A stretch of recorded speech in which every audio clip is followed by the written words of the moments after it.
Greetings, dear subscribers and casual listeners of my channel. Yes, it's true, Voldemort really did have a daughter. Her name is Delphi, and many still don't even know she exists. The thing is, she didn't appear in the original book series, but in the stage play sequel The Cursed Child, which takes place after the finale. This story gave fans several strange characters, but it was Delphi who became the central figure around whom the main conflict unfolded, and, as so often happens, her character raised more questions than it answered. Let's take a look at the most intriguing ones. Enjoy the video. Number 1. Delphi and her charm. To deceive Amos Diggory, the girl used magic, making him believe she was his niece. But what's even more surprising, both Albus and Scorpius quickly accepted her as well. A bit of modesty, a touch of shyness, and the boys were immediately on her side. But where could Delphi have learned to manipulate people so well? Voldemort had years of experience behind him, from the orphanage to Hogwarts and the wars for power. Delphi, however, seemingly had no such opportunities. Or could charm and cunning truly be inherited traits? Number 2. Was there a Hogwarts letter? At Hogwarts there exists an ancient artifact, a book and quill that records the birth of every magical child. This system ensures that at age 11 each young witch or wizard receives their invitation to the school. If Delphi was strong enough to deserve a place among the students, her name must have been on that list, which raises the question, did she ever get her letter? If not, why? If yes, what stopped her from going? And if she had studied at Hogwarts, what story might have unfolded there? Number 3. How did she enter the school? When Albus and Scorpius travelled back in time, the consequences of their actions were catastrophic. Cedric could not be saved and the world was altered for the worse. That's when Albus wrote to Delphi and the girl. Simply walked into Hogwarts, and here's where things get strange. Delphi herself noted that entering the school was far too easy. If the protective walls of Hogwarts could be breached by an ordinary girl, then how secure was the school really? Number 4. When did Bellatrix become pregnant? Another paradox in the story. Delphi's mother turned out to be Bellatrix Lestrange, Voldemort's most devoted follower, but the timing of her pregnancy raises serious questions. It's believed Delphi was born before the Battle of Hogwarts, but the exact moment remains unclear. It seems logical to assume sometime after the events of Order of the Phoenix, but before the final book. This would at least explain Bellatrix's absence in the 6th book, unlike the film. But most importantly, the books never once mention that Bellatrix was pregnant. Number 5. Why was Delphi the only child? If Voldemort truly decided to have an heir, why stop at just one? Historically, dynasties secured themselves through multiple children. It increased survival chances and strengthened their hold on power. The Dark Lord created 7 Horcruxes, carefully planning his immortality.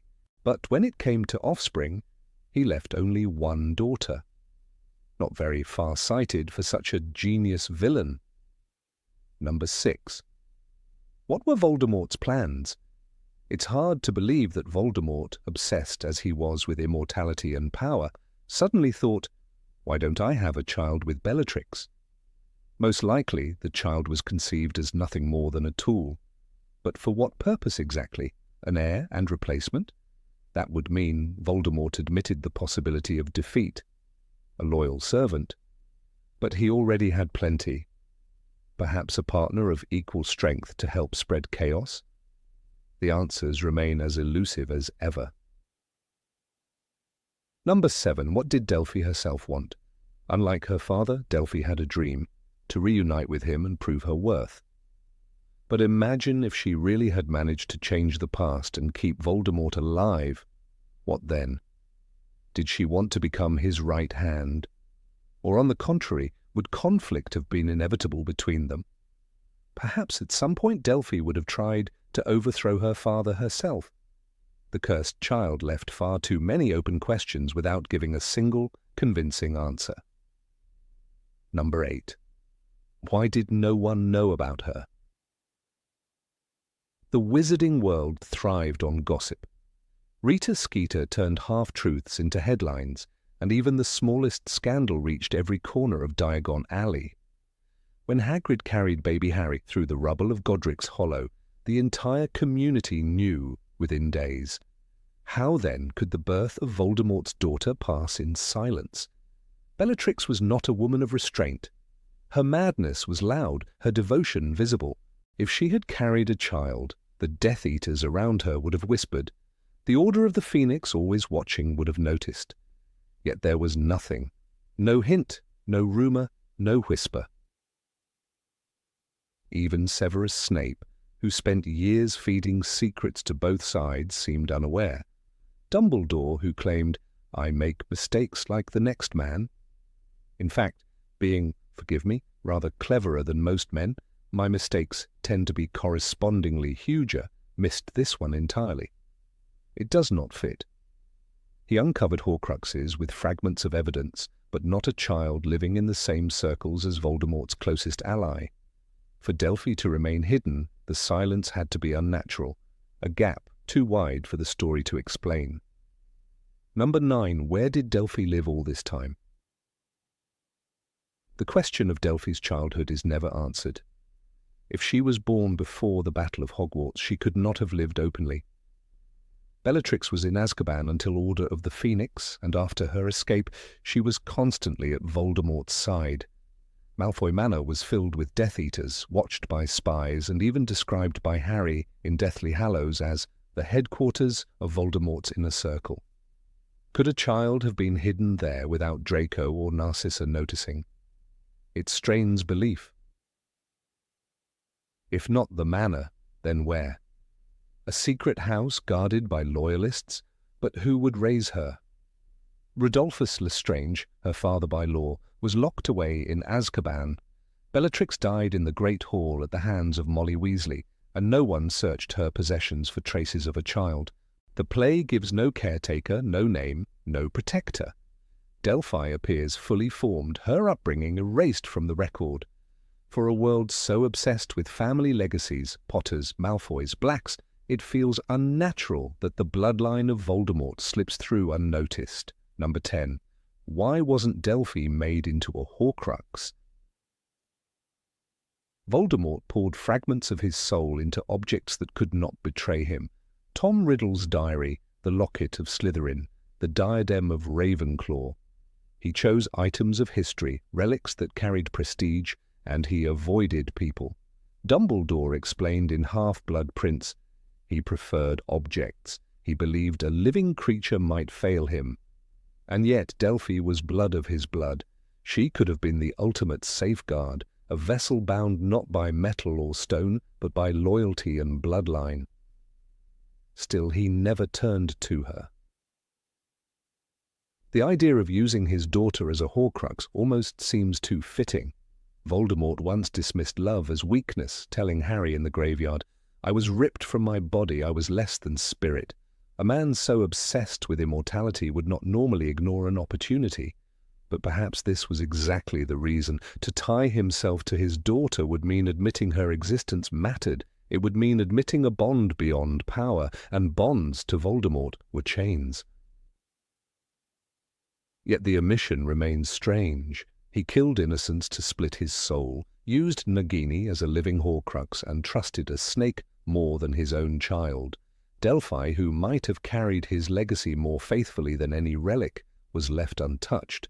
Either he feared that her will could resist him, or the story chose to silence the possibility. It leaves us with a question that has no answer. Why was a snake worthy of his soul, but not his daughter? Number 11. Why are her abilities so powerful? Delphi casts spells with the ease of someone who spent years inside Hogwarts, yet the story makes it clear she never studied there. She hurls powerful curses, manipulates minds, and even seizes control of a time-turner, a device so dangerous that the Ministry locked them away. Compare her to Harry, who struggled with Expelliarmus in Chamber of Secrets and only mastered a Patronus after weeks of lessons with Lupin. Delphi, by contrast, arrives already armed with mastery. It feels less like learning and more like being written into power. Her ability to deceive Amos Diggory is one of the clearest examples. With a mix of charm and magic, she convinces him she is his niece, an act that requires precision and confidence. Hermione, despite her brilliance, admitted in Half-Blood Prince, "I'm rubbish at lying." Even Dumbledore, who often manipulated events, relied on strategy rather than performance. But Delphi manipulates easily as though she has practiced for years. Where did she learn? From whom? The script never tells us. The contrast becomes sharper when we remember how difficult forbidden spells were for others. Bellatrix taunted Neville in Order of the Phoenix with the Cruciatus Curse, a spell she boasted few could manage without true hatred. Harry himself tried the curse on Bellatrix and later on Caro, and both times it faltered. But Delphi wields such magic with terrifying fluency. A witch, raised in isolation, suddenly channels darkness as if born to it. Bloodline alone cannot explain such control. Even the manipulation of time raises questions. The Time Turner was a device Hermione used under McGonagall's strict supervision, and she confessed, in Prisoner of Azkaban, "We must be very careful. No one's supposed to change anything." Hermione, with her intellect and discipline, never dared push the limits. Delphi, without training, plunges into rewriting history itself. It leaves the audience not in awe, but in disbelief. Her skills appear out of nowhere. A talent without a teacher, a power without a path. That is not character growth. That is a mystery the story refuses to solve. Number 12. Why didn't the Ministry of Magic notice her? The Ministry of Magic was quick to act after Voldemort's fall. Trials were held in the Wizengamot, names were dragged through the papers, and families like the Malfoys were put under the harshest scrutiny. Harry himself testified in favor of Narcissa Malfoy, acknowledging the night she saved him in the Forbidden Forest. If the Ministry had the power to investigate every corner of Wizarding Britain, how could they miss the existence of Delphi, the secret child of Bellatrix Lestrange? It feels like a hole in the net, too wide to be believable. The Ministry was never shy about keeping track of young witches and wizards. In Order of the Phoenix, they traced Harry's underage use of magic at Privet Drive with frightening accuracy. Dolores Umbridge even declared, "Laws can be changed if it is necessary." That same institution, so obsessed with control, somehow ignored a girl with immense magical talent growing up in their midst. If Harry could not so much as conjure a Patronus without the Ministry's eye flashing red, why did Delphi escape notice? We know the Ministry kept extensive records. The Book of Magical Births in Hogwarts, guarded by a quill that never failed, should have recorded Delphi's name the moment she showed power. Children like Neville Longbottom were tracked this way, even when their magic appeared late. Yet no summons arrived for Delphi, no owl carrying the familiar parchment. Either the system failed for the first time in centuries, or someone inside the Ministry buried her record deep, beyond reach. Both explanations clash with the institution's vigilance in the aftermath of the war. The silence grows stranger when we remember that Bellatrix herself was notorious. Her crimes were shouted in every trial, her face etched into every wizard's memory. A child of hers should have triggered alarms across the wizarding world. And yet Delphi lived unnoticed, moving like a shadow until she chose her moment. The Ministry that once obsessed over Harry's every move turned blind to Voldemort's heir, and the result feels less like oversight and more like a deliberate gap in the tale. Number 13. Why didn't Voldemort use her as leverage? Voldemort was ruthless enough to sacrifice anything that stood in his way. He used Peter Pettigrew's hand without a thought. He killed Cedric Diggory simply because the boy was in the wrong place at the wrong time. He even turned Harry into an accidental Horcrux, carrying a fragment of his soul like a curse. If such a man had a daughter, why would he not hold her up as a weapon? To parade her existence would have shaken the Order of the Phoenix to its core. Imagine Molly Weasley, who once screamed at Bellatrix, faced with the knowledge that the Dark Lord had a child. It would have been terror at its rawest. And yet Voldemort never spoke of Delphi. He did not raise her name at Malfoy Manor when he mocked Lucius for his failures. He did not whisper it when taunting Snape in the Shrieking Shack. His obsession was singular, power, not family. As he once said in Goblet of Fire, "There is no good and evil, there is only power, and those too weak to seek it." Perhaps in his mind, a child was weakness. To acknowledge her would mean acknowledging mortality, the very thing he spent his life denying. Still, it is difficult to believe he could not have seen the advantage. When he took Harry into the Forbidden Forest in Deathly Hallows, he wanted to break the spirit of everyone waiting at Hogwarts. He displayed Harry's body like a trophy, using shock as a weapon. If he had a daughter, why not use her in the same way, to make her a symbol of his eternal bloodline, or even a bargaining chip in those final hours? The silence is deafening, and it turns his most calculating moments into puzzles with missing pieces. The only explanation left is that Delphi was meant to be hidden until after his fall. Either Voldemort never considered her strong enough to matter, or her existence was kept secret by others who feared his wrath. In both cases, the decision clashes with the image of a Dark Lord who used every scrap of fear to his advantage.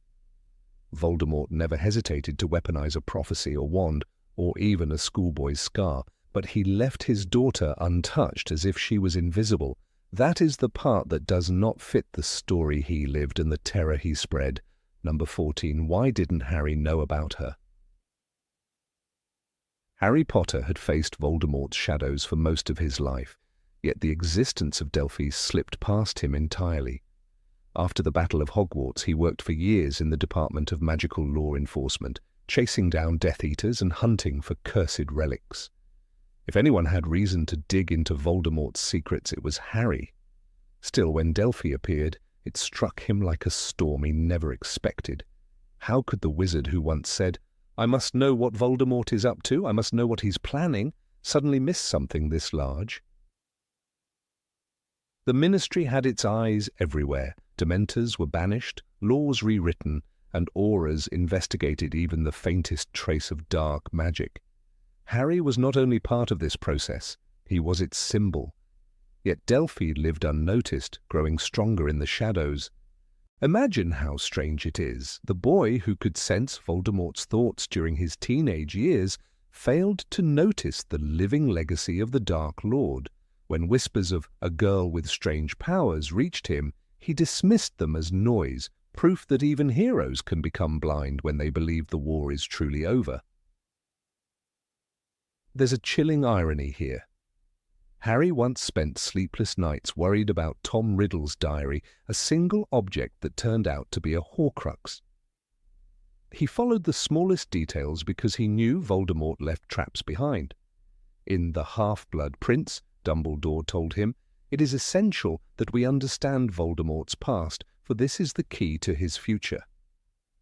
But somehow Harry failed to apply that same vigilance to his present. Delphi's existence proves that the past had more to reveal, yet the man trained to expect betrayal did not see it. Perhaps that is the cruelest twist. Harry thought the world had finally earned peace. He wanted to raise James, Albus, and Lily without shadows lingering at their doorstep. But ignoring rumors about Delphi was not just a mistake, it was a symbol of his deep desire to move on. The tragedy is that Voldemort's bloodline did not allow him that choice. Delphi forced Harry to remember that even when evil seems defeated, its echoes can still walk in human form. Number 15. Why didn't the Malfoys search for her? The question of Delphi, the supposed daughter of Lord Voldemort and Bellatrix Lestrange, remains one of the most jarring and puzzling elements ever introduced into the wizarding canon. In Harry Potter and the Cursed Child, she emerges fully formed as a young woman, raised in secrecy, fueled by ambition, and intent on resurrecting her father. Yet her very existence raises a problem that unsettles even the most loyal readers. If she was born during the final year of Voldemort's rise, and if the Malfoys were hosting the Dark Lord and Bellatrix at Malfoy Manor, how could Lucius, Narcissa, and Draco not have known about her? It seems almost impossible to believe that a family so intertwined with the Lestranges, so tied to the inner circle, could remain blind to such a monumental development under their very roof. The manor, after all, was not merely a home during the Second Wizarding War, it was the hub of Voldemort's operations. In Harry Potter and the Deathly Hallows, Rowling makes it clear that the great drawing room with its long table and imposing chandelier became the meeting place for the Dark Lord's followers. Bellatrix, described as the most devoted of the Death Eaters and as clutching her knife-like wand with manic fervour, was practically glued to Voldemort's side. The Malfoys were forced into hosting this twisted court, with Narcissa reduced to silence and Lucius trembling before the master he once idolized. If Bellatrix had been pregnant during this time, how could Narcissa, her own sister, have failed to notice the changes? Even if secrecy was demanded, pregnancy is not easily hidden in such close quarters. Readers have long speculated about whether Delphi's birth is meant to have occurred within the walls of Malfoy Manor. The play never specifies in vivid detail, but the timing and setting point in that direction.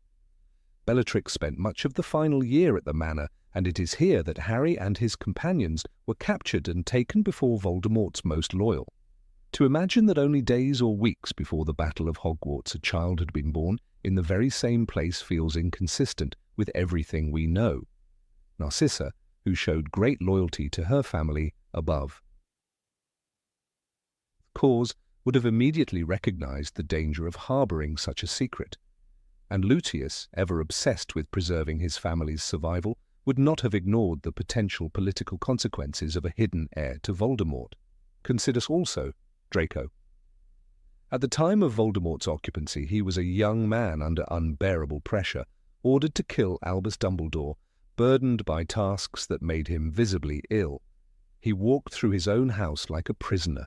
If Delphi had been a newborn within those same walls, how could he not have heard the cries of an infant? Malfoy Manor was vast, but not soundproof.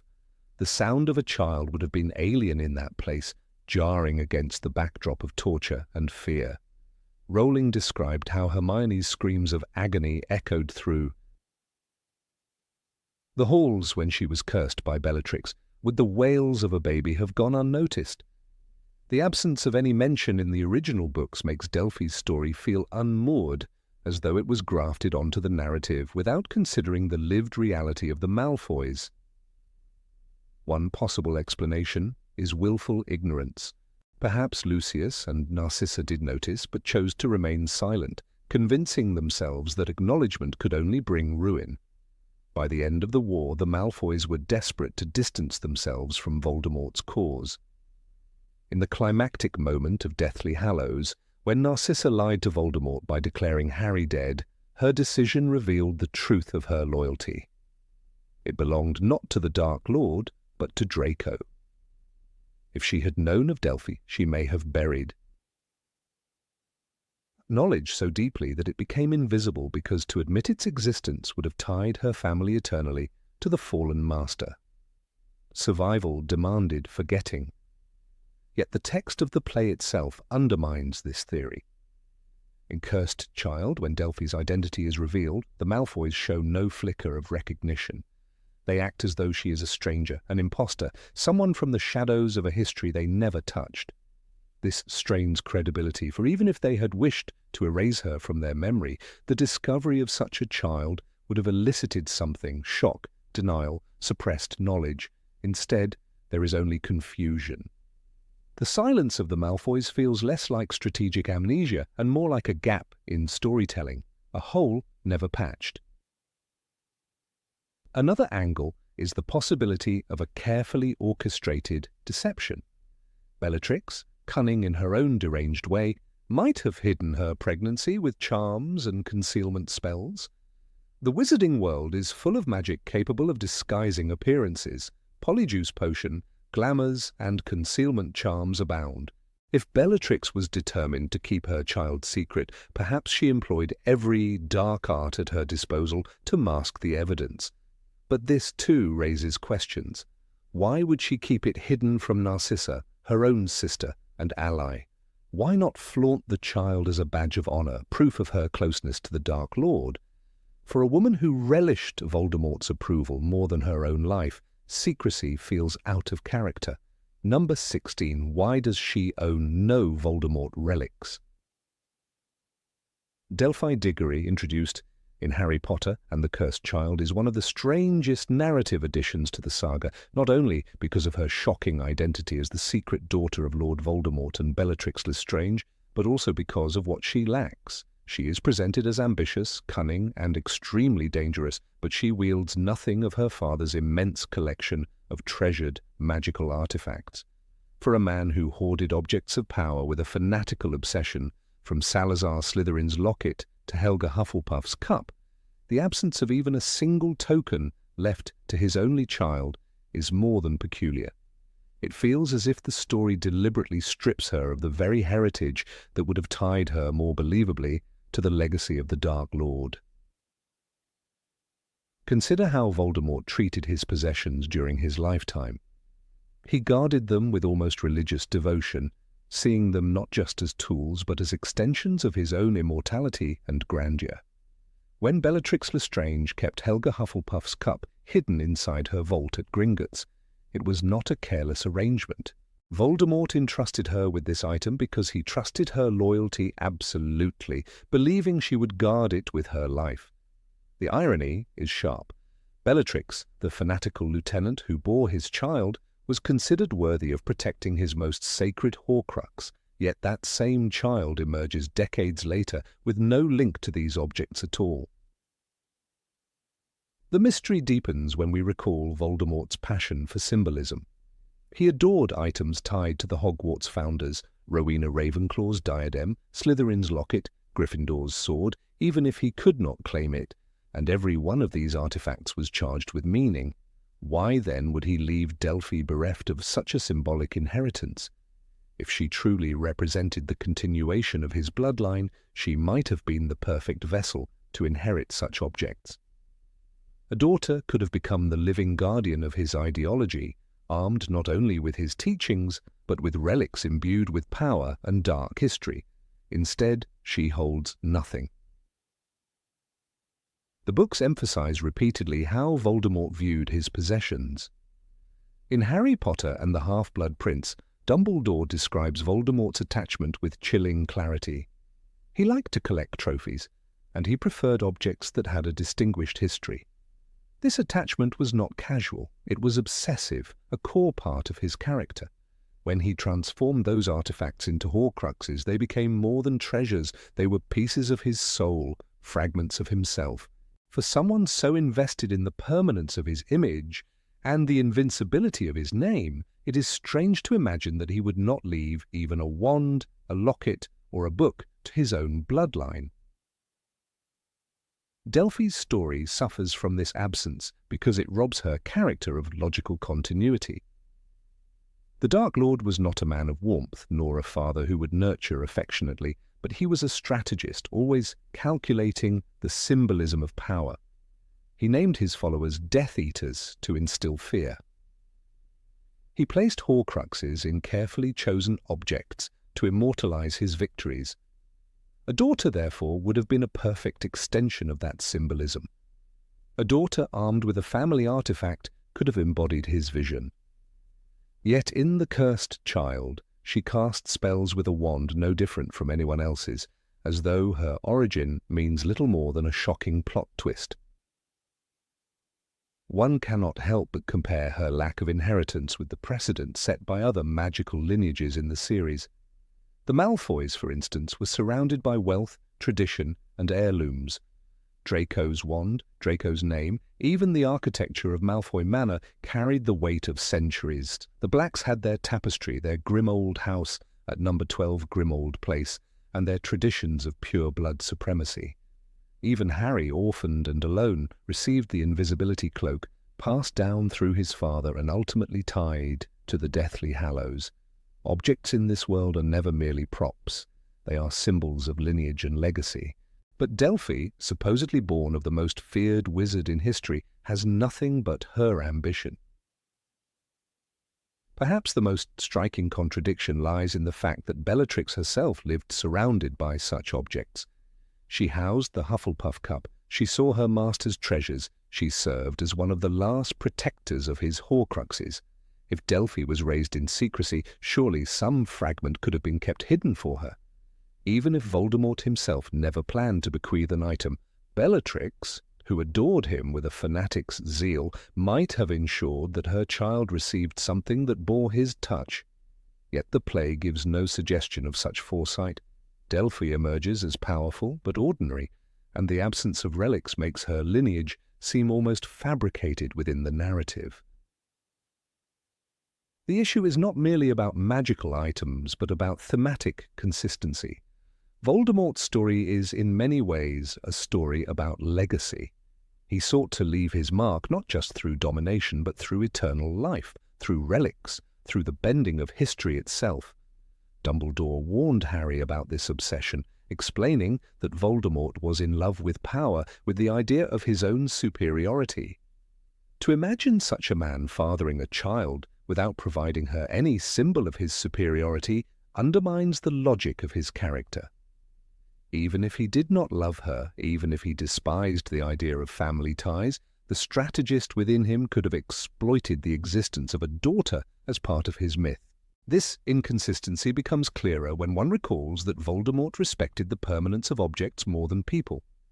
He killed without hesitation, abandoned allies when convenient, and manipulated followers like pawns. But his artifacts remained sacred. The diary given to Ginny Weasley in the Chamber of Secrets was not entrusted because of affection, but because it was a tool to further his aims. Objects outlasted loyalty. If Voldemort thought in these terms, then why is there no evidence that he considered Delphi as another vessel for his ideology, equipped with objects he considered immortal? Number 17. Why does her story feel unfinished? The moment Delphi, the self-proclaimed daughter of Lord Voldemort, was revealed in Harry Potter, and the cursed child felt like a turning point that could have rewritten everything readers thought they knew about the wizarding world. For a brief instant, the stage play seemed to promise a story of legacy, bloodlines, and the frightening possibility that Voldemort had left behind more than just memories of terror. Delphi's unveiling shocked audiences. The idea that the Dark Lord, who had always been portrayed as incapable of love and uninterested in human connection, might have fathered a child, was staggering. It challenged the very foundations of how Voldemort had been described in the original series. Yet as quickly as she appeared, her story collapsed into abrupt silence. She was defeated, restrained, and carried away. Her arc, one that might have redefined the mythology of the saga, ended with a single stage direction, leaving readers with more questions than answers. The lack of closure surrounding Delphi becomes especially striking when compared to the way Rowling originally handled her characters. Even minor figures such as Lavender Brown or Colin Creevey were given resolutions, however brief or tragic. In contrast, Delphi, the supposed daughter of the most infamous dark wizard of all time, is last seen being taken away after her plan to resurrect Voldemort fails. The text simply states that she is bound and removed, and Harry's words to her, "You're going to spend a long time in Azkaban," sound like the end of her narrative. But considering her unique heritage, that conclusion feels unsatisfying. Unlike other defeated villains such as Bellatrix Lestrange or Barty Crouch Jr., Delphi remains alive, her existence unresolved. Why then was she introduced only to be silenced? A single quote from the play captures the unfinished nature of her arc.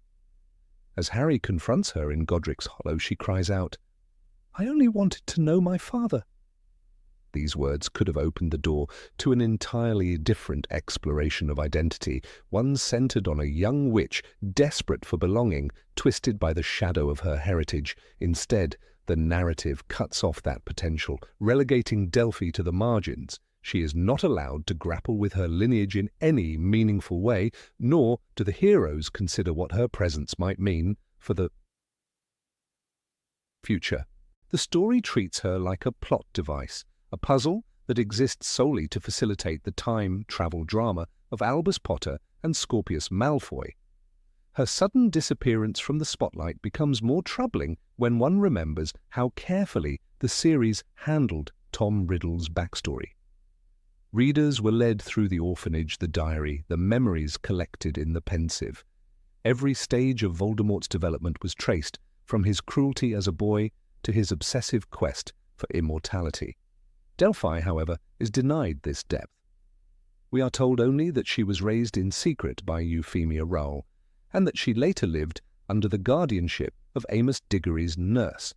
These details are fragments, not a narrative. The daughter of the Dark Lord deserves more than fragments, yet the play leaves her as a sketch rather than a portrait. The strangeness of her abrupt ending becomes even clearer when one imagines what could have followed. A child of Voldemort imprisoned in Azkaban might easily have become a rallying point for remnants of the Death Eaters. Figures like Lucius Malfoy, who remained cautious but loyal, could have seen Delphi as a chance to reignite the old cause. Others, such as Draco, who chose a different path, would have faced deep internal conflict. The stage was set for political upheaval, the kind of turmoil that Rowling often described as the lingering scars of war. Yet the authors of the play seemed reluctant to explore such consequences. They simply locked her away, as if to erase her. The problem lies not only in the abrupt conclusion, but also in the contradictions Delphi introduces. Voldemort was characterized as someone who rejected human intimacy. Dumbledore famously said, "He never loved, nor did he desire to be loved." The notion that he could father a child contradicts this fundamental truth. Some fans have argued that it was purely a means of preserving his bloodline, a calculated decision rather than an emotional one. If that is the case, then the existence of Delphi should have had monumental significance. She would represent Voldemort's attempt at a legacy, a final safeguard against mortality. But again, the play chooses not to address this. Instead, it abandons the question, leaving audiences to wonder whether it was oversight or avoidance. There is also the matter of Bellatrix Lestrange, Delphi's supposed mother. In the original series, Bellatrix is portrayed as fanatically devoted to Voldemort, often in ways that suggest reverence rather than intimacy. Her entire characterization revolves around her obsession with serving him. If she indeed bore his child, it changes everything about her role in the Second Wizarding War. How could such a pregnancy have gone unnoticed in Malfoy Manor, where she spent much of her time? Why did no character ever hint at this secret? The omission feels deliberate, as if the creators of the cursed child wanted the revelation to shock, but did not want to handle its implications. When Delphi is finally defeated, the moment itself carries little weight. Harry disguises himself as Voldemort to trick her, a theatrical flourish that results in her surrender. But the aftermath lacks the gravity it deserves. There is no extended discussion among the main characters about what her capture means. Hermione, who as Minister for Magic would logically have to decide her fate, is silent. Draco, whose family's reputation is directly tied to Voldemort's legacy, has no comment. Even Harry, who has spent his life haunted by Voldemort, merely instructs that she be taken away. This narrative silence feels unnatural, as if the characters themselves are ignoring the magnitude of what just occurred. Number 18. Why did no one sense her link to the Dark Lord? The question of Delphi's very existence lingers as one of the strangest mysteries of the extended Harry Potter universe. She is presented in Harry Potter and the Cursed Child as the daughter of Lord Voldemort and Bellatrix Lestrange, a revelation that shakes every reader because of its sheer audacity. But what unsettles many fans is not only the idea that Voldemort, who was consistently portrayed as detached from normal human emotions, would have a child, but also the fact that this child could move among the wizarding world undetected. If Albus Dumbledore could sense the Horcrux in Harry Potter, if Severus Snape could read changes in magical signatures with unerring precision, and if Harry himself often dreamed through Voldemort's perspective, then how could Delphi remain so invisible? Her bloodline should have radiated an echo of darkness too loud for the keenest magical minds to ignore. To explore this contradiction, it is important to remember Dumbledore's own insight. In The Half-Blood Prince, when he explains to Harry why he has felt the pain of Voldemort's emotions, Dumbledore says, "You are the Horcrux he never meant to make." That single truth revealed that proximity to Voldemort's soul was almost impossible to hide.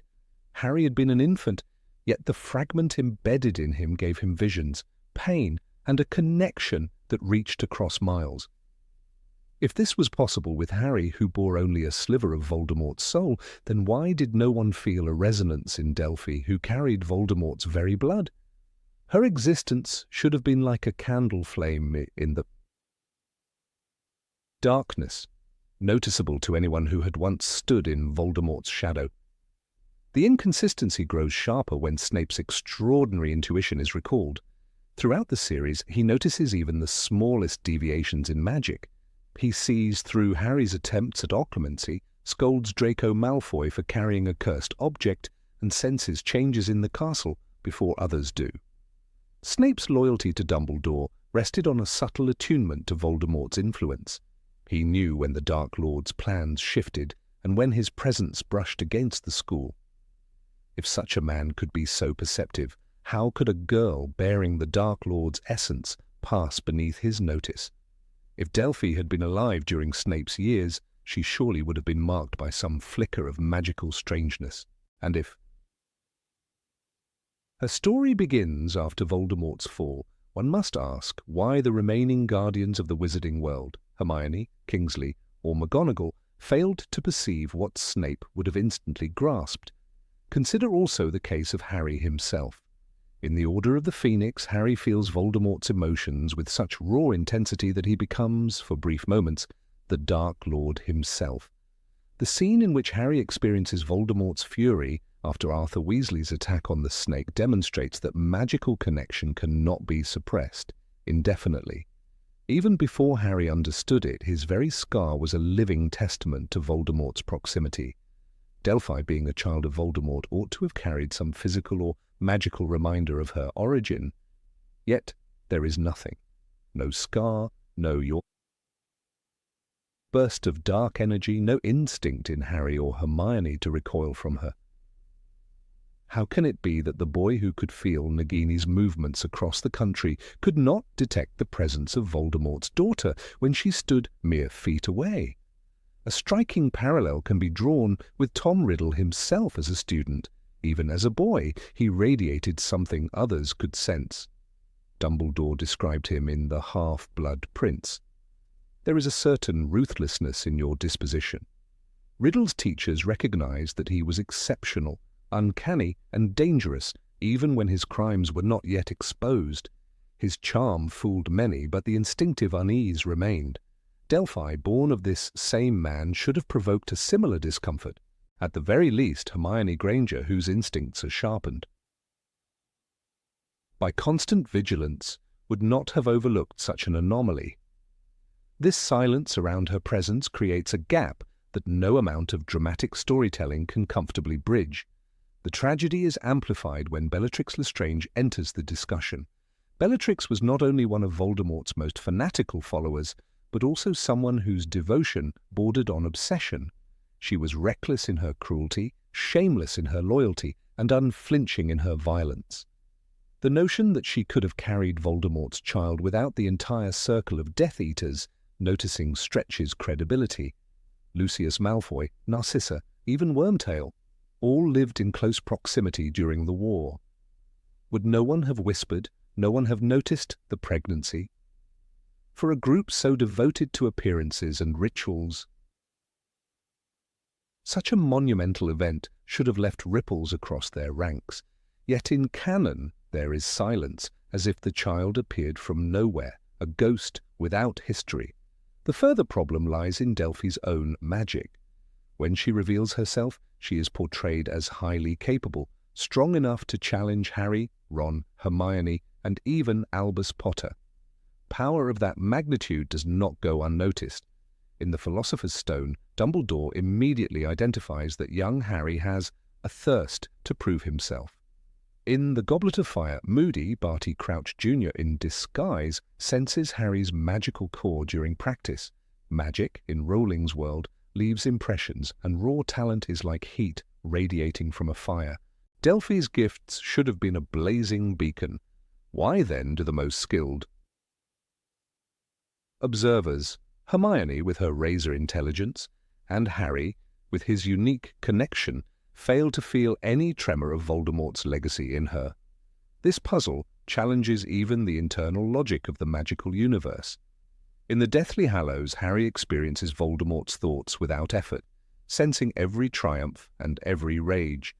The connection is not optional, it simply exists because of shared essence. Delphi, as a child of Voldemort, should carry more than just a genealogical tie. She should be part of that essence. The absence of any connection feels like a deliberate silencing of a bell that should never stop ringing. If Harry's scar was enough to broadcast Voldemort's emotions, how could an entire living being, created from the Dark Lord's blood, stand in total silence? One cannot forget that even magical objects betray their origins. The locket Horcrux poisoned Ron with despair, whispering cruelty into his mind. The diary of Tom Riddle entrapped Ginny with manipulative charm. Every fragment of Voldemort radiated corruption. If an object, cold, lifeless, and inanimate, could hum with Voldemort's darkness, then Delphi, a living, breathing descendant, should have been unbearable to touch. Ron Weasley once described the effect of carrying the locket. It makes you feel rotten about yourself. Imagine, then, the weight Delphi should have carried within her very veins.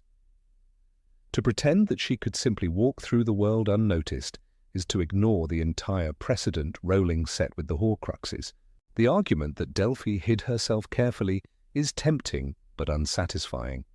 Concealment charms, disguises, even occlumency might obscure specific thoughts, but they cannot erase blood. In the Deathly Hallows, Voldemort himself acknowledges that the old magic leaves traces. Bloodlines matter deeply in wizarding culture. Family trees expose hidden ties, and magical traits are inherited. Delphi's parentage was not just a detail, it was a magical truth. To suggest that even the most intuitive wizards failed to perceive it is like claiming no one noticed the smell of basilisk venom in a chamber. Magic in this world has weight, presence, and echo. It does not vanish because a writer wishes it to. The crux of the problem is highlighted most clearly when compared to Dumbledore's constant awareness. Throughout the books, he operates with quiet but undeniable knowledge of deeper truths. He recognizes the peace of Voldemort in Harry. He perceives the dark magic embedded in objects. He tells Harry, "Do not pity the dead, Harry. Pity the living." His wisdom stems from his ability to read what others cannot. Had he been alive when Delphi moved through the world, is it conceivable that he would not have noticed? The very idea dishonors the consistency of his character. Even after death, his portrait maintains insight and guidance. Delphi's invisibility, then, is not a mystery solved by magic, but a gap that weakens the narrative. The issue also raises troubling philosophical implications. If Voldemort's daughter could walk unseen, then the very premise of magical detection falters. The wizarding world is built on the belief that dark magic leaves scars, that no evil goes undetected forever. Moody's constant mantra, constant vigilance, is predicated on this truth. To allow Delphi to bypass all suspicion contradicts the moral architecture of the story. It suggests that evil can indeed hide in plain sight, immune to instinct, immune to legacy. That idea may suit a twist for a stage play, but it undermines the carefully woven fabric of Rowling's novels. Even fans who attempt to justify Delphi's existence acknowledge the logical strain. Some argue that she may have been born after Voldemort's death, that her connection to him was therefore muted. Others suggest that Bellatrix, obsessed as she was, may have shielded the child with ancient magic, yet none of these explanations are found in the text, and none are consistent with the evidence given. Every time Voldemort touched the world trembled. Every time he left a mark, it glowed. To accept that his only child remained invisible demands a suspension of logic greater than any spell ever cast. When the stage play presents Delphi, the audience is asked to believe not only in her parentage but also in the silence surrounding her. She becomes a living paradox, the child of the most feared wizard, and yet invisible to every sense that mattered. The disbelief stems not from her power, which is plausible, but from the way she escaped attention from the most intuitive characters in the saga. It is as though a storm walked quietly through a crowded hall, and no one noticed the wind. Number 19. Why didn't she try to gather an army? Delphi Diggory enters Harry Potter and the Cursed Child like a shadow pulled from the remnants of Voldemort's reign, a supposed daughter of the Dark Lord whose existence alone raises more questions than answers. The script presents her as ambitious, cunning, and willing to manipulate Albus Potter and Scorpius Malfoy to achieve her ends. Yet one of the most jarring aspects of her character is not her lineage, nor her plan to resurrect Voldemort through the use of the Time Turner, but her decision to operate entirely alone. She never once attempts to call upon the scattered remnants of her father's supporters. This silence is deafening when one remembers the sheer number of Death Eaters who survived the Battle of Hogwarts, many unaccounted for, and who might have been susceptible to the lure of the Dark Lord's bloodline. It forces readers and audiences to wonder why a woman who claims to embody Voldemort's legacy chose solitude over the army her father once commanded. Consider what we know of Voldemort's followers after his fall. The Malfoys, although disgraced, were never imprisoned. Lucius Malfoy walked free, nursing both fear and resentment. Many others escaped justice entirely. Figures like Jugson, Avery, and Selwyn were known Death Eaters who vanished from the public record after the war. Even Bellatrix Lestrange, Delphi's supposed mother, had cousins, allies, and a long network of pureblood families who might have viewed the rise of Voldemort's daughter as a second chance. The ministry, though triumphant, was never omnipotent. Corruption and incompetence left gaps large enough for old loyalties to fester. If the script intended Delphi to embody her father's legacy, then the absence of even an attempt to gather these sympathizers undermines the very logic of her characterization. The comparison becomes sharper when one recalls how Voldemort himself operated. After his first fall, weakened and bodiless, he still sought out Quirrell, the feeble professor, desperate for recognition. Later, when restored, he immediately summoned his Death Eaters with the Dark Mark, crying out in Harry Potter and the Goblet of Fire, "How many will be brave enough to return when they feel it, and how many will be foolish enough to stay away?" He understood the power of symbols, of networks, of family, bound not by blood, but by ideology and fear. Even at his weakest, Voldemort never acted in isolation, for he knew that ambition without followers is just noise in the void. Delphi, on the other hand, has blood, potential, and opportunity, yet chooses to be nothing more than a solitary manipulator of teenagers. One must also consider the psychology of the Death Eaters themselves. Loyalty to Voldemort was rarely based on love, but on fear, promises of power, or the intoxication of belonging to something greater. When Voldemort fell, many of them scrambled to save their own skins, but that cowardice does not erase their willingness to serve again if the conditions were right. If a figure emerged bearing Voldemort's blood and the fanaticism of Bellatrix Lestrange, would these scattered followers not at least listen? Imagine Delphi approaching someone like Lucius Malfoy, reminding him of his humiliation in front of Voldemort and offering redemption through allegiance to her. It could have been the rebirth of the network her father spent years cultivating, yet this opportunity is absent from the narrative. The strangest element is that Delphi demonstrates every trait of someone who could lead such a movement. She is cunning, deceptive, and skilled in wandless manipulation. She charms Albus into trusting her, using her position as Amos Diggory's supposed niece to craft a sympathetic disguise. She duels Harry Potter, disguised as Voldemort himself, demonstrating her raw talent and fearlessness. A character of such qualities is perfectly suited to leadership among disaffected Death Eaters who always respected displays of power and cunning. Yet the script reduces her to a lone figure whose only plan is to travel back in time, change events, and hope that destiny favors her. It is a plan that feels too small for the daughter of the most dangerous dark wizard of all time.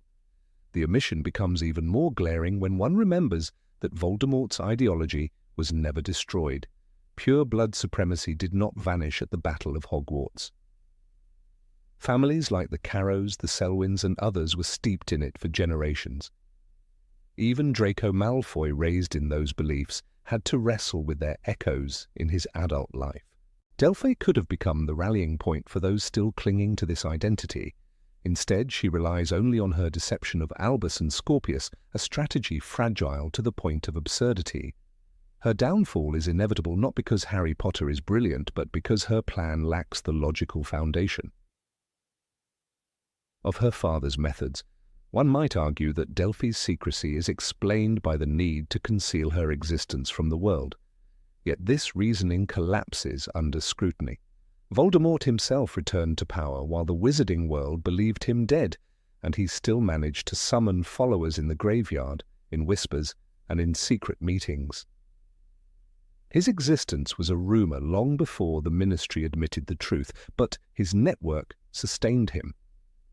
Delphi, on the other hand, operates in a world where the Ministry is far weaker, riddled with bureaucracy, and where Harry Potter himself admits in Cursed Child that we all tell ourselves we've moved on, but deep down we still live in the shadow of that war. A figure like Delphi would not remain unnoticed. Whispers of Voldemort's heir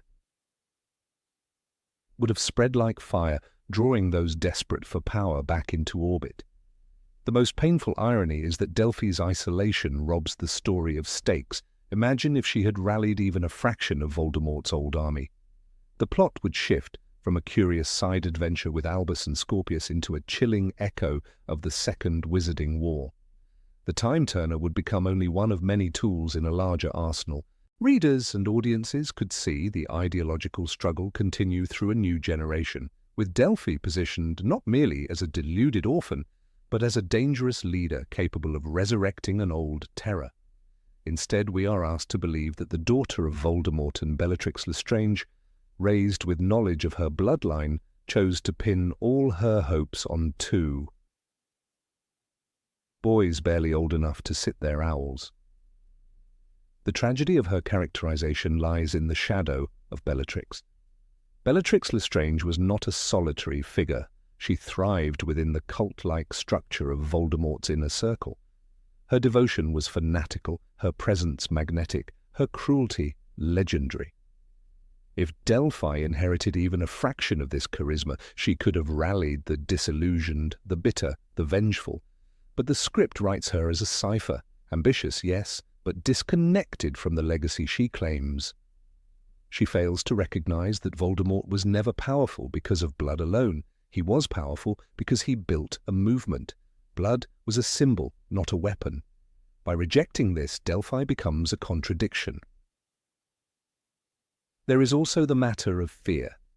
Voldemort inspired terror not merely because of his magic, but because his name was tied to a network of followers who enforced his will. You-know-who became synonymous with oppression because the Death Eaters made his presence everywhere. Delphi, in contrast, inspires nothing because she has no followers to amplify her existence. Her father understood that fear multiplies through numbers. A single witch or wizard, however talented, is always vulnerable. That Delphi chooses to ignore this reality makes her less the heir of Voldemort and more a misguided child who never grasped the fundamentals of power. Perhaps the playwrights intended this solitude to underline Delphi's tragedy, to show her as a deluded figure rather than a true successor. Yet this choice makes the narrative less coherent. Audiences are told she is dangerous because of her bloodline, but danger in the world of Harry Potter has always been measured by influence as much as ability. Even Grindelwald, who wielded immense personal power, understood the necessity of followers, convincing witches and wizards across Europe to embrace his vision. Delphi, by contrast, is reduced to a whisper in the margins, not because the world is blind to her, but because the script refuses to let her wield the tools of legacy that were laid before her. The irony deepens when one considers that Albus and Scorpius themselves embody the very power of legacy. They are the sons of Harry Potter and Draco Malfoy, heirs to names heavy with history, navigating the expectations placed upon them. Their friendship is forged in the crucible of this legacy, that the play allows them to inherit power through their names, but denies Delphi the same opportunity feels unbalanced. She is the only heir who chooses not to leverage the weight of her bloodline, an inconsistency that strains believability.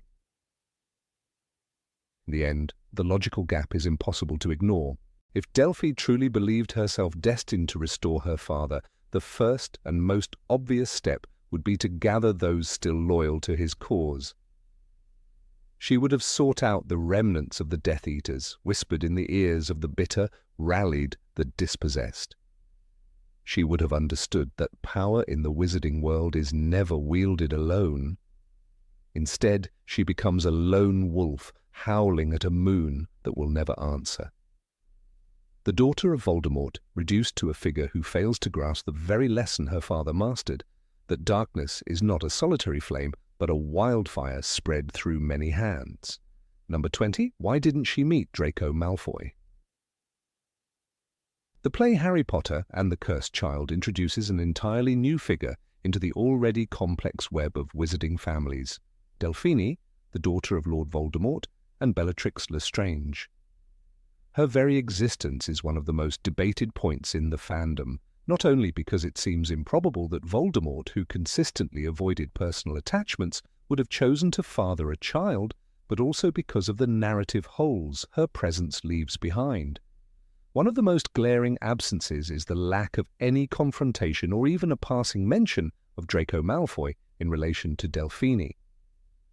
Draco knew Bellatrix well, was deeply entangled in Voldemort's rise to power, and grew up under the shadow of the Death Eater elite. Yet the script offers no indication that Delphine ever sought him out, or that Draco suspected her existence. This absence of connection between them feels like a missed opportunity to add depth to both characters. The Malfoy family had a very close relationship with Bellatrix Lestrange during the war. Narcissa Malfoy, Draco's mother, was Bellatrix's sister, which made Bellatrix Draco's aunt. Bellatrix often stayed at Malfoy Manor during Voldemort's second rise, and Draco was forced to witness many of the horrors that occurred there, including the imprisonment of Harry, Ron, and Hermione in Harry Potter and the Deathly Hallows. Bellatrix was not just a distant relative to Draco, she was a constant presence in his household during those turbulent years. This closeness makes it extremely unlikely that he would have been unaware of her pregnancy, or that Delphine, later as an adult, would not have considered him a potential ally or at least a useful connection. The absence of their meeting undermines the credibility of her storyline. When readers and audiences first encounter Delphine, she presents herself as a sympathetic character to Albus Potter and Scorpius Malfoy.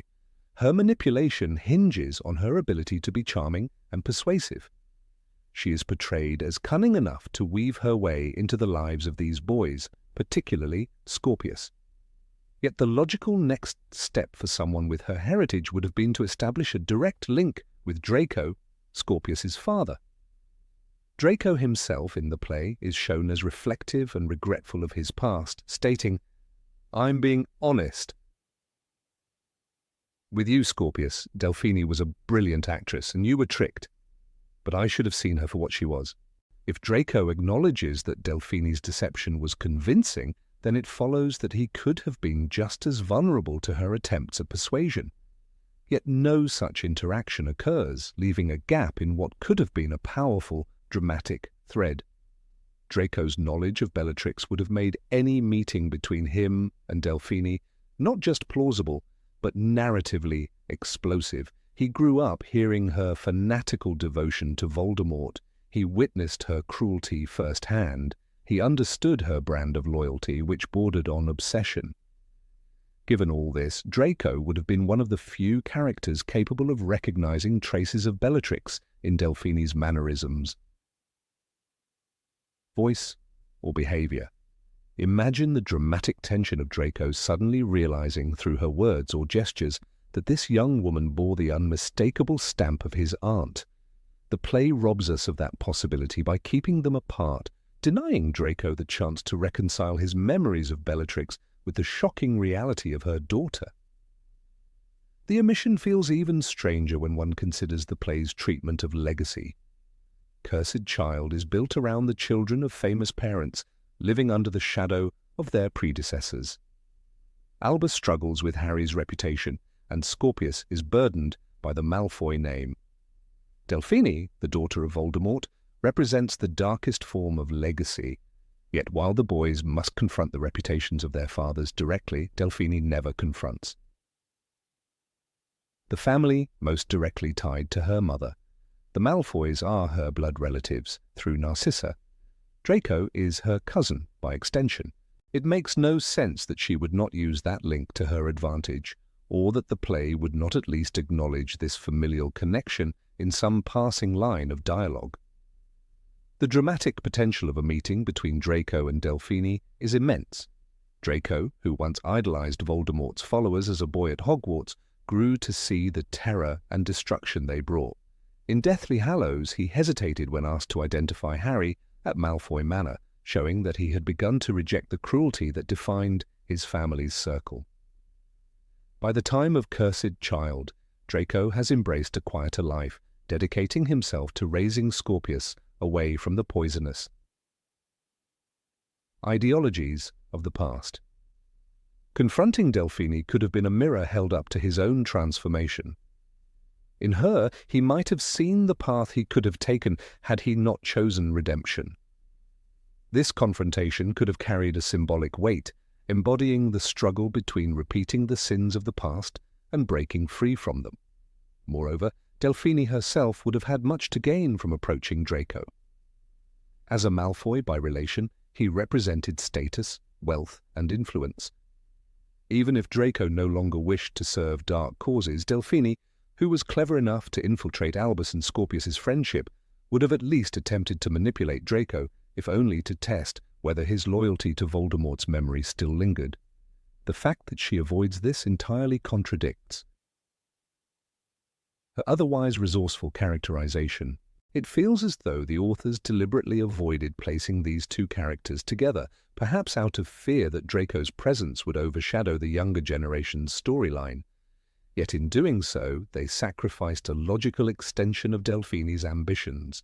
The script tries to convince us that Delphine's manipulation of Scorpius is sufficient to advance her plot, but this underestimates her cunning.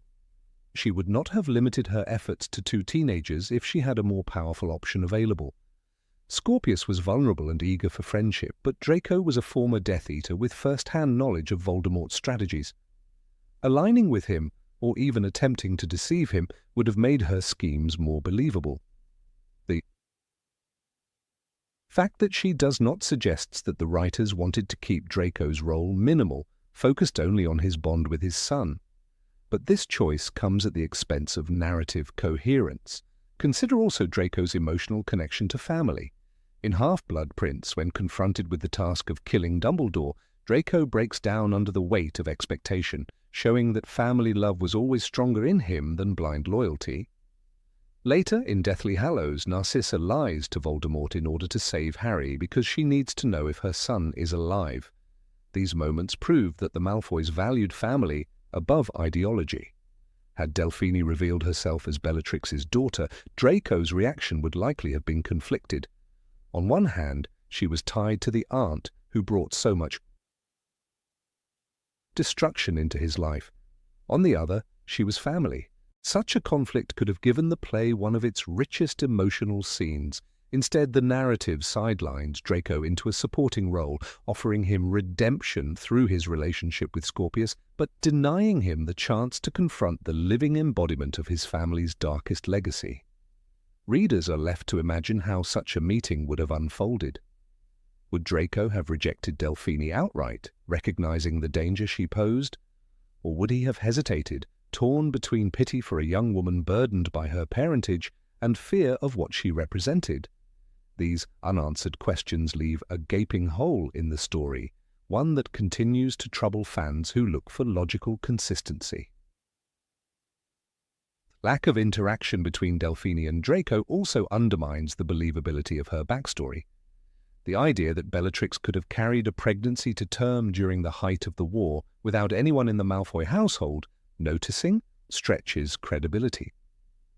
Malfoy Manor was not just Bellatrix's occasional refuge, it was a hub of Voldemort's operations. Draco lived there, as did his parents.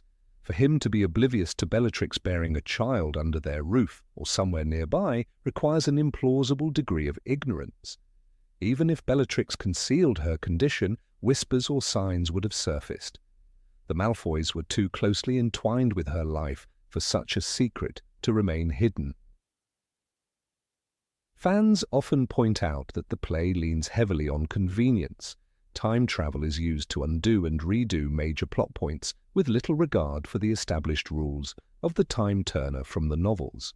Similarly, Delphine's existence and her failure to interact with key characters like Draco feel like narrative shortcuts designed to keep the focus on the younger generation. While this might serve the purpose of spotlighting Albus and Scorpius, it undermines the internal logic of the Harry Potter universe, where family connections and legacies are consistently emphasized. The absence of Draco in Delphine's arc is not just a missed scene, it is a fracture in the story's foundation. The question, then, is whether this omission was intentional. Perhaps the writers feared that involving Draco too closely would derail the story's focus on the children. Or perhaps they recognized that any realistic confrontation between Draco and Delphine would have raised more questions than they could reasonably answer within the framework of the play. Regardless, the effect is the same. A sense of artificial distance between characters who, by every logical measure, should have collided in dramatic fashion. Ultimately, the play asks us to accept that Delphine never thought to seek out Draco, and that Draco never suspected her existence. For a story that thrives on the intricate ties of blood, loyalty, and legacy, this absence rings hollow. It denies us the exploration of a relationship that could have illuminated both characters. Draco deserved the chance to confront the living reminder of his family's sins, and Delphine deserved the chance to test her manipulation against someone more formidable than two lonely boys. Without this meeting, the play's treatment of her character feels incomplete, leaving fans to wonder what might have been had the authors allowed logic to guide their narrative choices. Number 21, why isn't her story tied to the Horcruxes? Of all the controversial elements in Harry Potter and the Cursed Child, few raise more eyebrows than the invention of Delphine, the alleged daughter of Lord Voldemort and Bellatrix Lestrange. Her very existence seems to tear at the fabric of Rowling's original narrative, not only because Voldemort's capacity for human intimacy was repeatedly denied in the main saga, but because her role is oddly detached from the most defining aspect of his character, the Horcruxes. The Horcruxes were not a minor subplot. They were the heartbeat of the series, the obsession that shaped Voldemort's every choice. They carried his fragmented soul, bound him to life, and forced Harry, Hermione, and Ron into the long and perilous quest that defined the final books. Yet when Delphine steps into the stage in The Cursed Child, she is given no relation to this most important element. Instead of being integrated into Voldemort's system of immortality, she floats as an afterthought, a creation that feels grafted from another universe. When readers and audiences return to the memories of Voldemort's designs, the Horcruxes are always at the center. From Tom Riddle's diary in Chamber of Secrets, which Dumbledore later described as proof that he was experimenting with methods of preserving his soul far earlier than anyone had imagined, to the locket, the cup, the diadem, and ultimately, Nagini. These objects form a chain that binds the narrative together. Voldemort's obsession was total. He did not care about building a dynasty, did not invest in heirs, did not even form lasting human attachments. He invested in objects, in fragments of himself locked away so that death could never claim him. It is this obsession that makes Delphini's existence a glaring narrative gap. A daughter born to him and Bellatrix during the height of the Horcrux era should logically connect to that story, but she does not. One could imagine a more integrated vision. Delphini herself could have been created as a living Horcrux, an experiment beyond the inanimate objects. After all, Rowling herself made it clear through Dumbledore's words in Deathly Hallows that Harry became an accidental Horcrux. If Voldemort had intentionally embedded a shard of his soul within a living being, his own daughter would be the most natural candidate. This would not only explain her importance, but also tie her story directly to the saga's central theme, the consequences of Voldemort's reckless immortality. Yet in The Cursed Child, this line is never even whispered. Delphini exists as Voldemort's progeny, but never as his Horcrux, a choice that undercuts her narrative weight. The absence becomes more jarring when considering Bellatrix Lestrange's role in the original saga. Bellatrix was no passive follower. She was fanatically devoted to Voldemort, so much so that Rowling once said she was the only Death Eater he truly trusted. In Order of the Phoenix, her words ring with fanaticism. The Dark Lord has in no need of an heir. He is immortal. This single line is devastating in its irony because it obliterates the plausibility of Delphini's birth. Bellatrix herself in Rowling's canon declares that Voldemort does not care about heirs because his Horcruxes already grant him permanence. Why then would she become the mother of his child? Why would Voldemort indulge in an act that contradicts the very philosophy he preached through her? What makes this gap particularly frustrating is that Delphini's story flirts with the idea of legacy, but refuses to tether it to the Horcrux system. In The Cursed Child, she declares, "I will see the world return to darkness. I will bring my father back." Her mission is resurrection, not preservation. Yet resurrection is thematically alien to Voldemort's obsessions. He never trusted in resurrection because he never trusted anyone else to bring him back. The Horcruxes ensured that no one but himself would control his fate. Delphini's devotion could have been transformed into a story where she safeguards the last undiscovered Horcrux, or perhaps discovers that she herself carries it unknowingly. Instead, she stands outside the web entirely, a zealot in search of a cause, disconnected from the narrative machine that drove the original 7 books. Consider also the climax of Deathly Hallows, where Harry willingly walks into the Forbidden Forest to face death because he knows he is carrying the piece of Voldemort's soul. This moment is the thematic peak of the saga. Sacrifice triumphs over selfish immortality, and Harry becomes the antithesis of Voldemort's philosophy. Imagine how much more powerful The Cursed Child could have been if Delphini had been constructed around this same axis. If she too carried a shard of her father, her conflict could have mirrored Harry's, whether to embrace or destroy the dark inheritance she bore. But the play robs her of this symmetry. She is simply Voldemort's child, not his Horcrux, and so she has no real tether to the saga's greatest moral conflict. It is worth noting that Rowling's own writing left no room for children of Voldemort. In Half-Blood Prince, Dumbledore tells Harry that Voldemort never wanted friends and he never wanted family. He sees people as tools, never as partners. This is why the Horcruxes are so essential. They are not companions, they are possessions.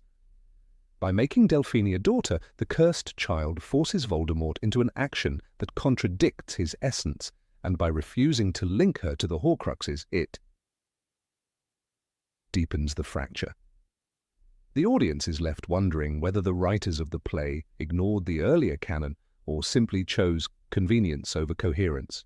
The problem worsens when we examine Delphini's goals. Her desire is not to preserve herself but to restore her father by altering time. Yet Voldemort himself despised time travel. He mocked the notion of prophecy, bent destiny to his will, and constructed Horcruxes precisely so that he would not have to rely on external mechanisms.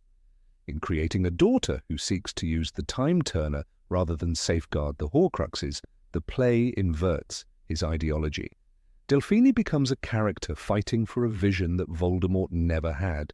She wants him back as a figure of reverence, while he only ever wanted himself as eternal.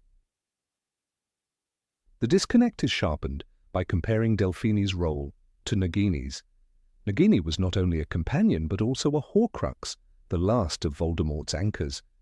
Her existence was both symbolic and practical. She was alive, dangerous, and bound to him through magic. Nagini perfectly encapsulated his philosophy, living beings reduced to objects of control. Delphini, in contrast, embodies none of this. She is a free agent, unconnected to the Horcruxes, unshaped by the fragmented soul, and therefore unmoored from the narrative fabric that defined Voldemort's existence. A telling irony lies in the way Harry reacts to Delphini compared to how he reacted to the Horcruxes. When confronting the locket or the diary, Harry recognizes the palpable pull of Voldemort's soul within them. These objects are almost alive with corruption. With Delphini, however, he sees only a dangerous adversary, not a carrier of that same essence. The play could have easily constructed her as a human extension of the Horcrux concept, an heir, not of blood, but of soul. This would have tied the two narratives together seamlessly. Instead, it leaves her as a separate villain, one who never feels like a natural extension of Voldemort's story. The misalignment becomes most apparent in the climax of The Cursed Child, when Delphini attempts to manipulate the Battle of Godric's Hollow. In this alternate timeline, she is not preserving a Horcrux, but rather trying to guarantee Voldemort's survival by preventing his downfall. This is time manipulation, not soul preservation. The two themes do not converge. For readers who spent 7 books following the painstaking destruction of Horcruxes, the shift feels alien. The stakes are different, the logic is different, and the connection to the saga's emotional core evaporates. Even Draco Malfoy's comment in The Cursed Child that the Time Turner had no place in the world of sensible wizards echoes the discomfort of many fans. Horcruxes made sense because they were deeply woven into Voldemort's psyche and the magical system of the world. Time Turners, on the other hand, were already fragile in Rowling's canon, destroyed in Order of the Phoenix and never resurrected. To build Delphini's entire purpose around them rather than the Horcruxes is to shift the narrative gravity from what was central to what was peripheral. The missed opportunity resonates with an almost tragic irony. Harry himself was proof that a living Horcrux could exist, that Voldemort's obsession had unforeseen consequences. By refusing to let Delphini embody that same paradox, the play denies her depth. She could have been a mirror to Harry, carrying the shadow of her father's soul, forced to decide whether to redeem or destroy it.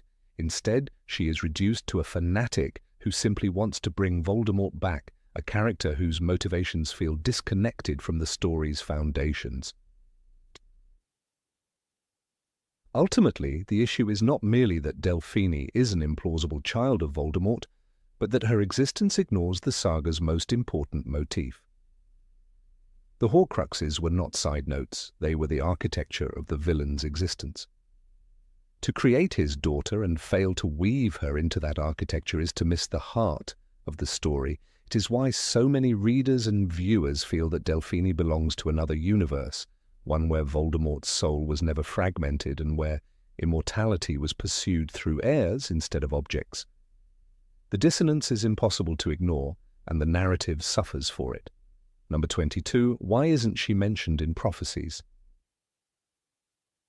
Of all the mysteries that the Harry Potter saga has given us, few provoke such unease as the existence of Delphi Diggory, a character introduced in Harry Potter and the Cursed Child. The very idea of her birth shatters the carefully woven threads of prophecy and destiny that run throughout J.K. Rowling's original narrative. The prophecy delivered by Sybil Trelawney to Albus Dumbledore in Order of the Phoenix is the keystone of the saga.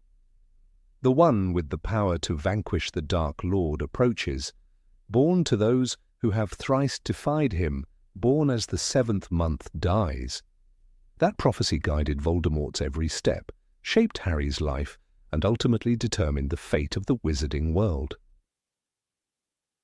Yet nowhere in the Department of Mysteries, with its endless glass orbs filled with visions of possible futures, do we hear even a whisper about a daughter of the Dark Lord. The absence is deafening. The wizarding world is built on the premise that prophecy, while mysterious and often misinterpreted, holds weight in determining great shifts in magical history. When Dumbledore showed Harry the full record of the prophecy, he emphasized its gravity. Voldemort's obsession with it caused him to mark Harry as his equal.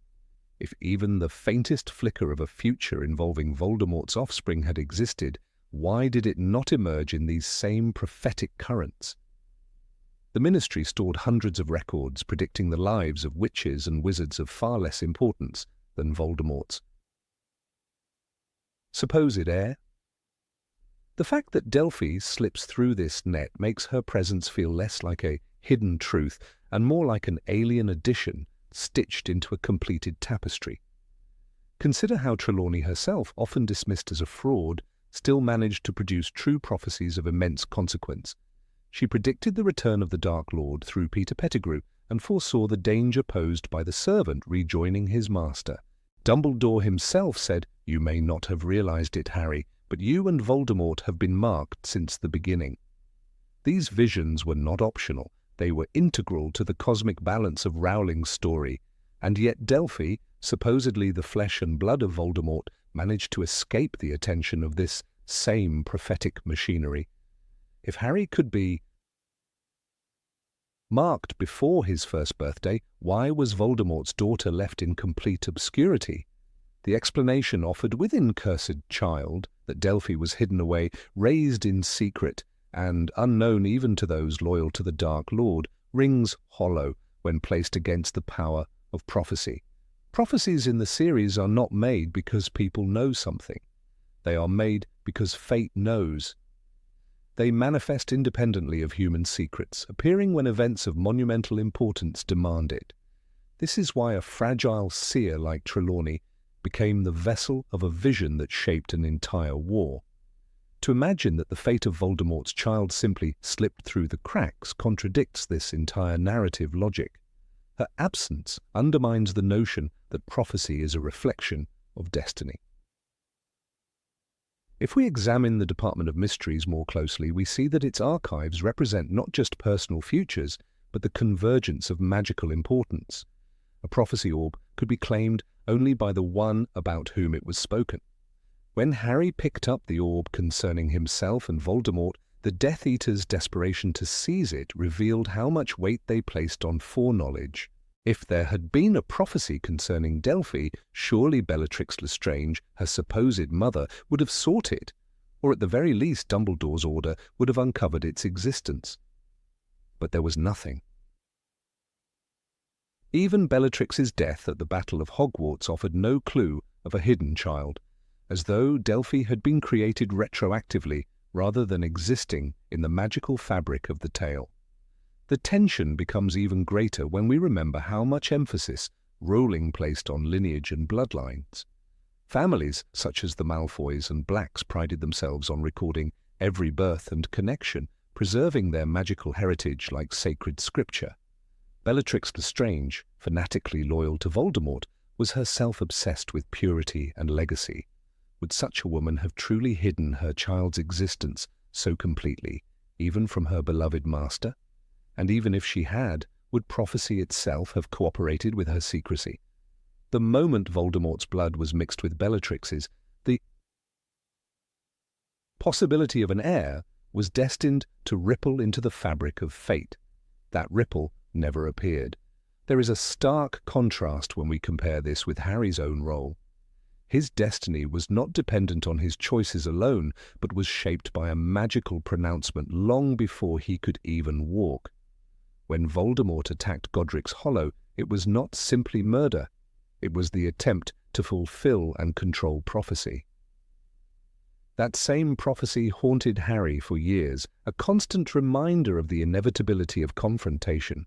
But Delphi, who, in Cursed Child, attempts to rewrite time and resurrect her father's cause, is treated by the narrative as though her existence was incidental, her future unworthy of prophetic recognition.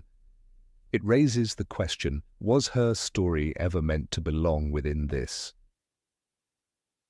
mythos? The lack of prophecy also diminishes Delphi's claim to significance.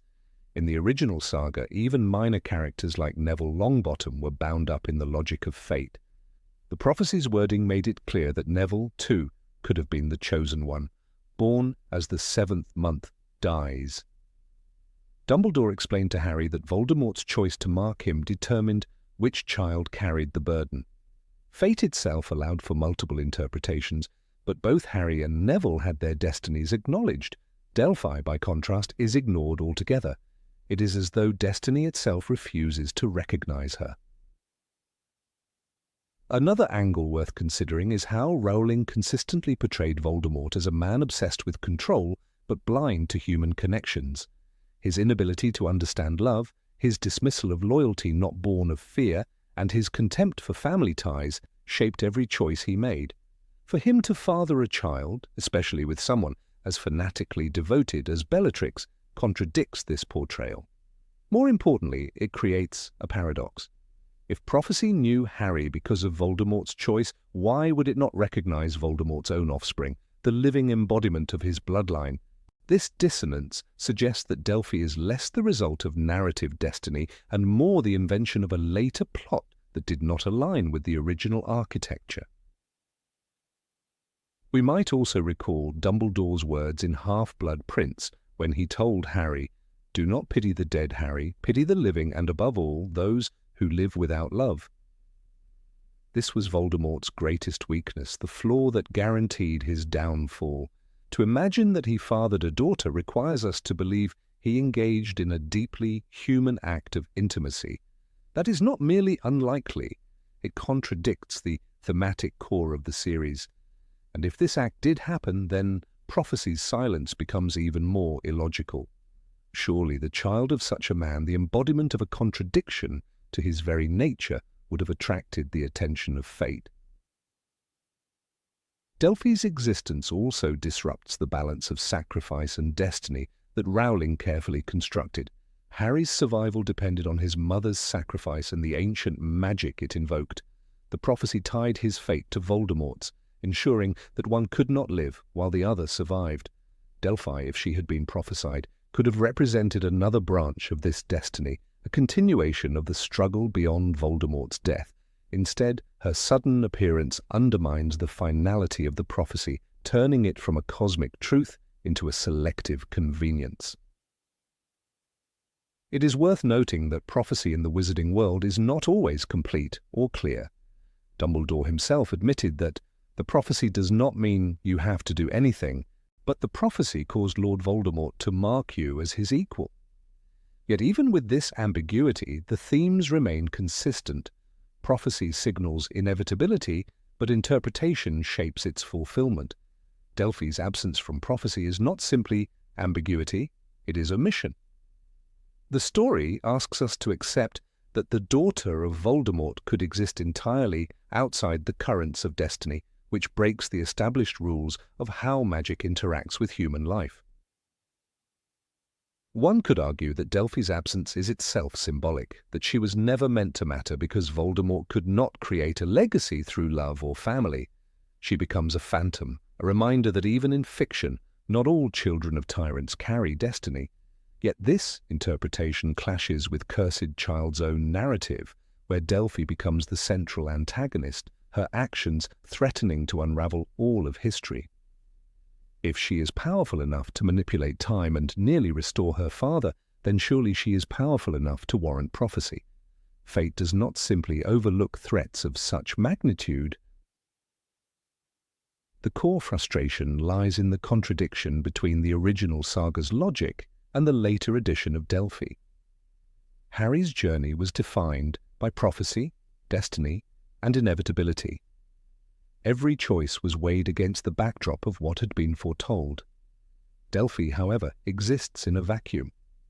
She is neither predicted nor prevented by fate, yet she nearly reshapes the world.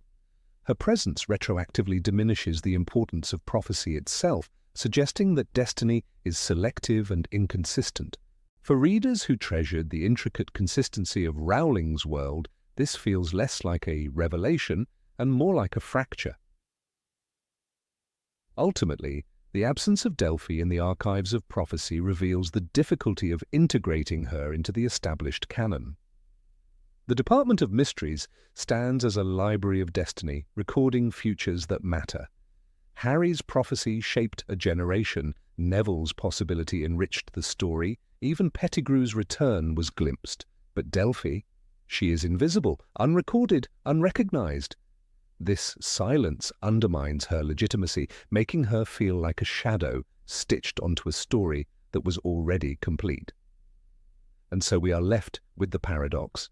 If prophecy could shape Harry's life before he was even born, why did it have nothing to say about the daughter of Voldemort, whose very existence should have shaken the foundations of fate? Number 23. Why did Bellatrix hide her pregnancy? Of all the mysteries that swirl around the Harry Potter canon, few provoke as much confusion as the sudden appearance of Delphi, the supposed daughter of Bellatrix Lestrange and Lord Voldemort. On the surface, the idea has the makings of a shocking revelation, but the deeper one looks, the more cracks begin to show. Bellatrix was never subtle in her devotion.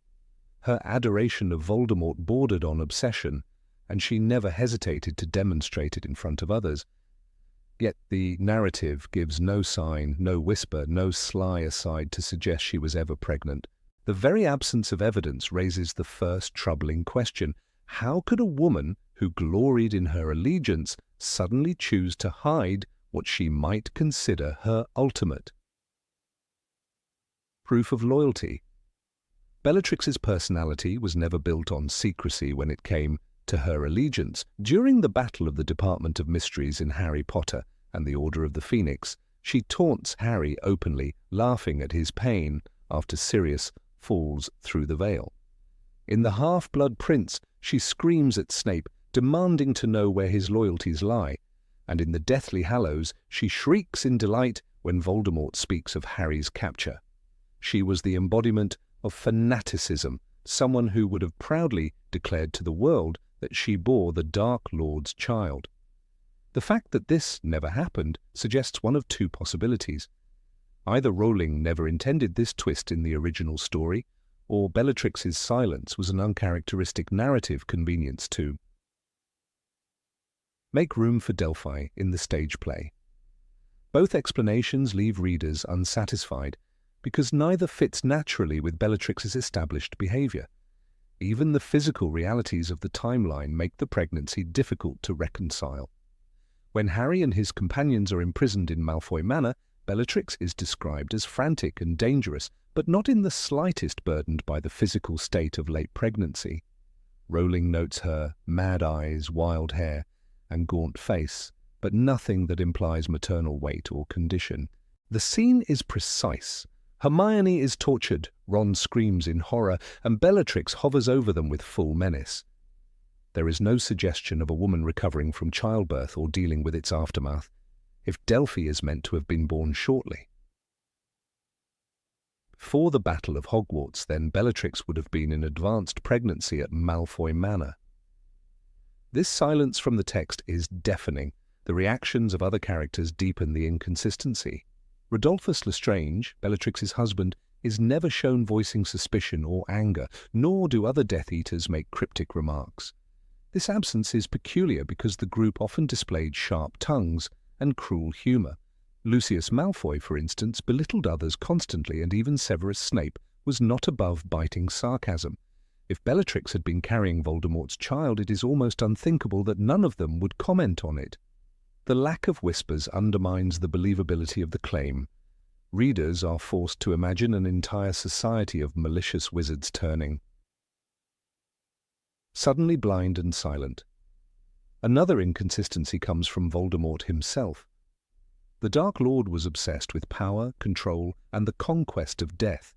His interest in creating an heir was never mentioned in the books. In fact, his chosen method of immortality, the Horcruxes, demonstrated a rejection of the natural cycle of life and death. When Dumbledore describes him in The Half-Blood Prince, he says, he wanted to conquer death by his own terms. Bearing a child runs counter to that philosophy. If Voldemort scorned love, family, and human bonds, why would he suddenly father a child? To many fans, this seems like a betrayal of the character's essence, contradiction to everything that made him terrifying. The secrecy of Bellatrix's supposed pregnancy might be explained away by claiming Voldemort demanded silence, but even that argument frays under scrutiny. Voldemort was not a man who relied on secrecy when he could rely on fear. He had no reason to hide such a fact, especially if it could strengthen loyalty among his followers. A child of Voldemort would serve as a living symbol of his dominance. He could have presented Delphi as an heir to inspire terror or to cement his cult-like following. Instead, the play requires readers to believe that he concealed this potential symbol of his legacy, and that Bellatrix, of all people, was complicit in the concealment. Such a scenario requires an almost impossible leap in logic. Examining Bellatrix's nature further only complicates matters. She reveled in torture, she shouted Voldemort's praises, she bragged about her loyalty in every encounter. In The Half-Blood Prince, she even scolds her own sister Narcissa for daring to doubt him, crying out, "The Dark Lord is all-powerful, he is invincible." This is not the voice of someone who hides anything about her devotion. If she carried his child, it would be her greatest triumph, and she would wield it like a weapon against anyone who questioned her. Silence does not match her mania. The absence of physical description and narrative hints is even stranger when compared with Rowling's usual style. She was meticulous in small details: Lupin's threadbare clothing, Umbridge's bows and kitten plates, McGonagall's tartan patterns. The books rarely left important physical realities unmentioned. If Bellatrix had been pregnant, Rowling would almost certainly have woven it into her imagery. That she did not suggests the concept was never part of the original design. Readers who adored the detail of the books are left unsatisfied when confronted with a revelation that requires ignoring Rowling's own narrative discipline. One particular passage from the Deathly Hallows illustrates the contradiction clearly. In Malfoy Manor, Bellatrix leans over Hermione and presses her wand to the girl's throat, screaming, "You filthy little mudblood!" The intensity of the moment paints her as fully mobile, fully consumed by violence, not restrained by recent childbirth or heavy pregnancy. The absence of physical limitation undermines the later claim about Delphi's parentage. Fans cannot reconcile the vivid Bellatrix of that scene with the idea that she had just secretly brought a child into the world.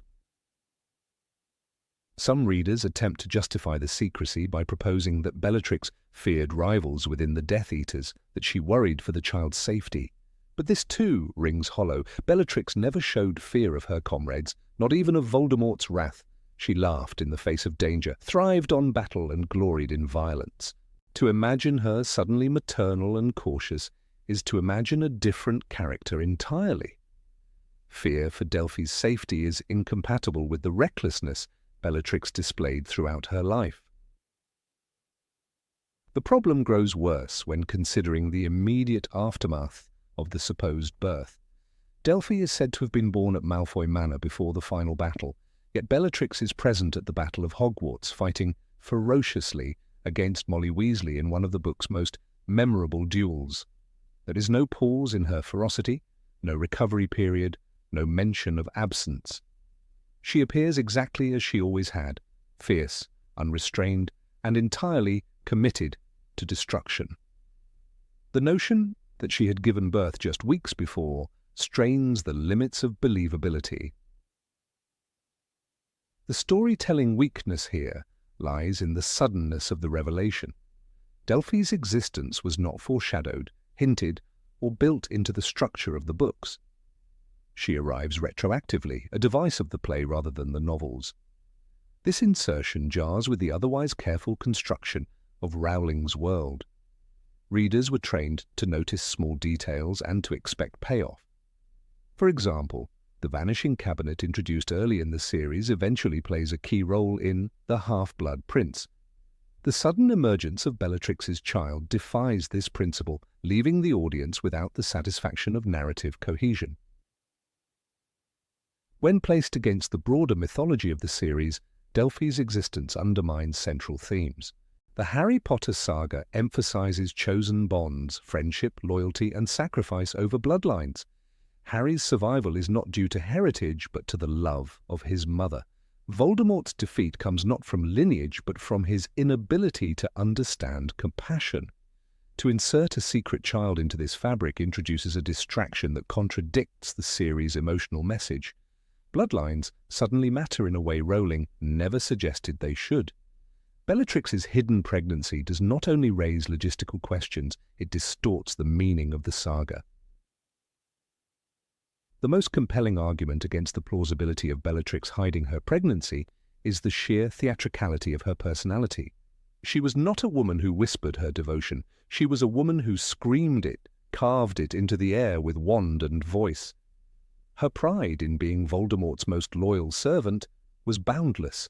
To believe she would endure the greatest mark of his favor and then smother it in silence is to believe in a Bellatrix that never existed. This is why fans return again and again to this puzzle, pointing out that the story demands them to ignore both logic and character for the sake of a twist. In the end, the absence of foreshadowing, the contradictions in character behavior, and the lack of narrative consistency leave the reader in a fog of disbelief. Bellatrix, hiding her pregnancy, does not align with her personality, Voldemort's goals, or the structure of the original books. It is an invention that refuses to fit the puzzle it was forced into. The very fanaticism that defined Bellatrix, the same fanaticism that made her unforgettable, becomes the strongest argument against the secrecy of her supposed motherhood. Number 24. Why didn't Delphi use blood magic? When the play Harry Potter and the Cursed Child introduced Delphi Diggory, later revealed as Delphine, the daughter of Lord Voldemort and Bellatrix Lestrange, it shifted the foundations of the wizarding world in a single stroke. The very idea that Voldemort had a child already stretches the limits of what we thought we knew about him. But once this revelation was accepted, an even deeper inconsistency began to gnaw at readers and audiences alike. If Delphine was truly the heir of the Dark Lord, why was her most potent inheritance never used? Why did she never attempt to harness the ancient and powerful magic of blood, a force that had shaped so much of the saga? Blood has always carried weight in the Harry Potter universe. From the moment Harry's mother Lily sacrificed her life, creating a blood-based protection that shielded her son from Voldemort's killing curse, readers understood that lineage and sacrifice through blood defined the deepest magical laws. Later, in the Goblet of Fire, this theme became explicit during the grotesque resurrection ritual in the graveyard. Bone of the father unknowingly given. Flesh of the servant willingly sacrificed. Blood of the enemy forcibly taken. The words seared into the reader's memory. Voldemort himself recognized that only the alchemy of blood could restore him fully. So when Delphine appeared on stage, carrying the blood of Voldemort within her very veins, it seemed inevitable that the story would turn toward that wellspring of dark potential. Yet the narrative never touches it. Delphi relies on cunning, deception, and brute force of wandwork, but never on the primal inheritance that should have set her apart. Consider the scene where she reveals her true identity in the play. She calls herself the daughter of Bellatrix and Voldemort, a secret hidden even from many Death Eaters. This should have been the moment where blood itself entered the stage, not just as heritage but as active magic. Readers remembered how Voldemort had stolen Harry's blood to gain invulnerability against him, should not Delphine, with her father's blood naturally flowing in. Her body have represented the culmination of this dark design. The problem becomes sharper when we recall that Delphine's goal was not simply to cause mischief, but to bring her father back. The entire climax of The Cursed Child circles around her obsession with resurrecting Voldemort, or at least reshaping the past to secure his triumph. If so, the absence of blood magic is baffling. She has access to his essence in the most direct way possible. In storytelling logic, this is like giving a character the key to a locked door, but never letting them try it. The door remains there, glowing ominously, yet ignored by those who most need it. To understand why this omission jars so much, we need only return to the image of Voldemort's rebirth. Harry described the sensation of his own blood being drained, the blood of the foe forcibly taken. That act forged a permanent bond between Voldemort and Harry, one that shaped the final duel in the Deathly Hallows. Blood did not just restore life, it created connections that transcended spells. The very end of Voldemort's reign was tied to that ritual, because Harry's blood kept him alive when no other anchor could. If blood carried such weight, then surely Delphine could have sought to replicate it, perhaps by using her own blood as both legacy and sacrifice. Imagine the narrative power this could have held. Delphine cutting her own palm, letting drops fall into a cauldron, whispering the same incantations her father's followers once used. The play could have echoed the graveyard ritual, this time with a daughter attempting to undo fate. The emotional resonance would have been chilling, because it would not only connect the past and present, but also show how obsession is inherited. Yet nothing of the sort occurs. Instead, her schemes rely on the time-turner and manipulation of young Albus Potter and Scorpius Malfoy. The result feels strangely thin compared to the weight of her heritage. Some defenders of the play argue that blood magic was too dark to stage, too close to horror for a theatre production intended for families. But that excuse falters when we remember the brutality they already depicted in the books. Cedric Diggory's death, Nagini devouring Charity Burbage, and the description of the Inferi in Half-Blood Prince are not softened tales. Rowling never shied away from the grotesque when the narrative demanded it. Therefore, omitting blood magic from Delphine's arc seems less like sensitivity and more like oversight, or perhaps fear of complicating the mythology. Another explanation might be narrative economy. The Cursed Child is already sprawling with themes of time travel, friendship, parental expectations, and alternate realities. Perhaps the writers felt that blood magic would introduce another thread too tangled to resolve. Yet this reasoning only highlights the structural weakness. Why make her Voldemort's daughter at all if the story cannot grapple with the implications? She could have been a zealous follower, a self-appointed heir, and the narrative would have remained intact. The choice to link her by blood raises expectations that the script does not satisfy. The starkest contradiction arises when we remember how obsessed Voldemort himself was with his bloodline. Though he rejected his Muggle father, he constantly defined himself by the lineage of Salazar Slytherin. He sought the Chamber of Secrets precisely to prove that heritage.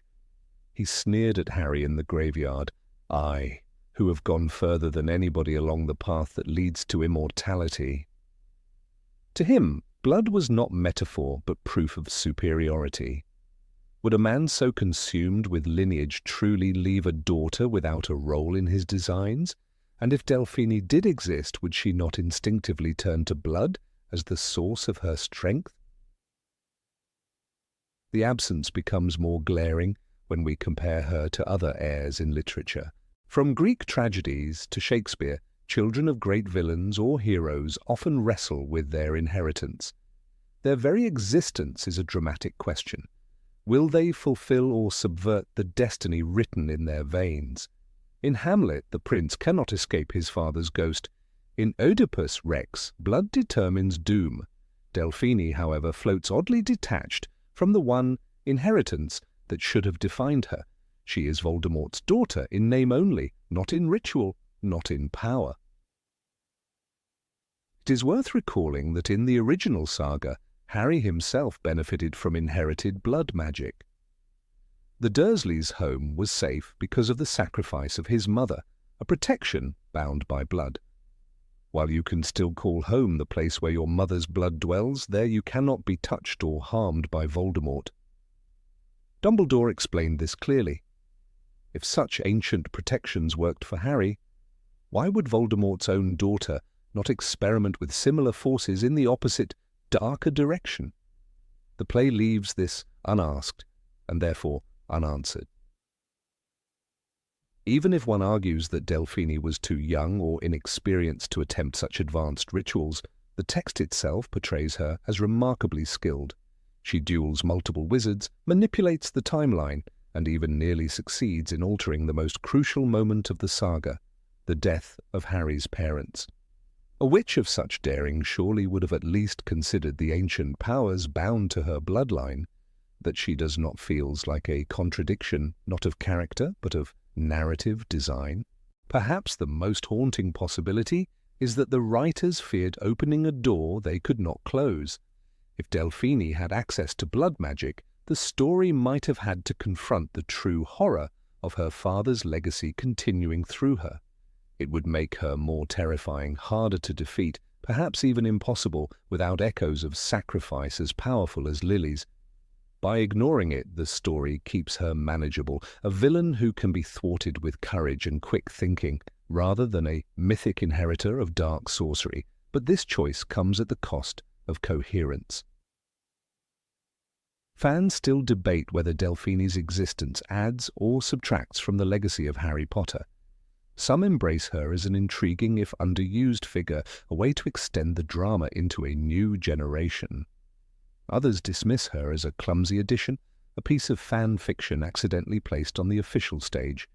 Yet almost all agree that the greatest missed opportunity was her unused bloodline. Blood defined the saga from start to finish: Lily's sacrifice, Voldemort's resurrection, Harry's survival. To introduce the daughter of Voldemort and ignore blood is to silence the loudest echo of the entire story. In the end, Delphi stands as a symbol of narrative contradiction. She embodies the promise of legacy but not its power. She carries the Dark Lord's blood yet never spills a drop in ritual. She seeks her father but never understands the force that defined his rise and fall. Readers and theatre-goers cannot help but ask, why was she created this way? And in that unanswered question lies the strange, hollow core of her story. Number 25. Why didn't Harry search for her earlier? When Harry Potter stood in the rubble of the Great Hall after Voldemort's defeat, he understood better than anyone that the Dark Lord was never a man to leave simple traces. "He has split his soul into pieces," Dumbledore once told him in Harry Potter and the Half-Blood Prince, "and you are the one who must understand the depth of his obsession with immortality." That lesson should have warned Harry that Voldemort's legacy might not end with the shattered wand or the defeated Death Eaters. Yet for years afterward, Harry buried himself in official duties, trusting ministry records and reports, without once considering that Voldemort might have left behind blood rather than relics. The years immediately following the war saw Harry working closely with Kingsley Shacklebolt, who had become Minister for Magic. Harry was relentless in chasing down remaining Death Eaters. He captured Dolohov and Mulciber, dismantled illegal networks in Nocturne Alley, and even uncovered caches of cursed artifacts in Bulgaria. The Daily Prophet praised him as the tireless Auror, and Harry himself believed that every hidden threat connected to Voldemort was being exposed. But behind the curtain of headlines, another story waited to be told, one that seemed curiously absent from every file he opened: the existence of Voldemort's daughter. It is here that the logic begins to fray. How could a wizard who knew the depths of Voldemort's cruelty, who had studied every whisper about his youth at the orphanage, who had walked through his mother's memories in the Pensieve, not stop to ask the most obvious question? Could the Dark Lord, obsessed with blood purity and the continuation of power, have left behind a child? In Deathly Hallows, Harry tells Ron and Hermione he wanted to conquer death itself. Such a man might well have seen bloodlines as another route to permanence.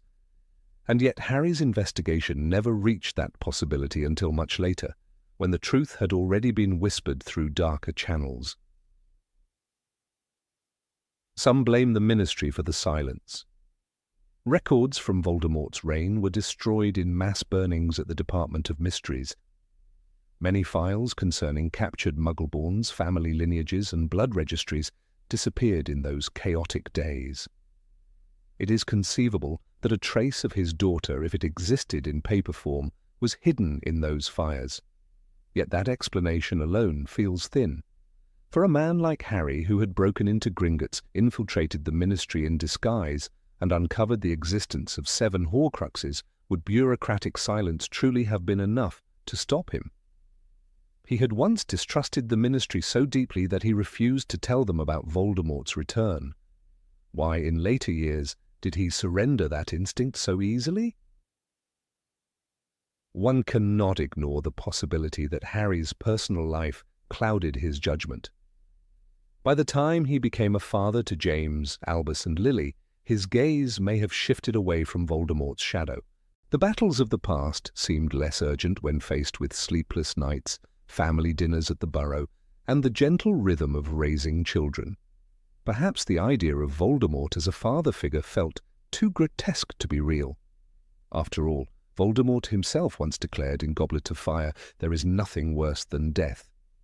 His tone had always suggested contempt for any human bonds, including family. Harry, perhaps unconsciously, clung to that assumption, refusing to see that cruelty does not necessarily exclude reproduction. Still, there are hints that the truth lingered closer than Harry wished to admit. Scattered testimonies from captured Death Eaters hinted at a girl in the shadows. Rubberstan Lestrange, interrogated in Azkaban, muttered about blood carried forward before refusing to say more.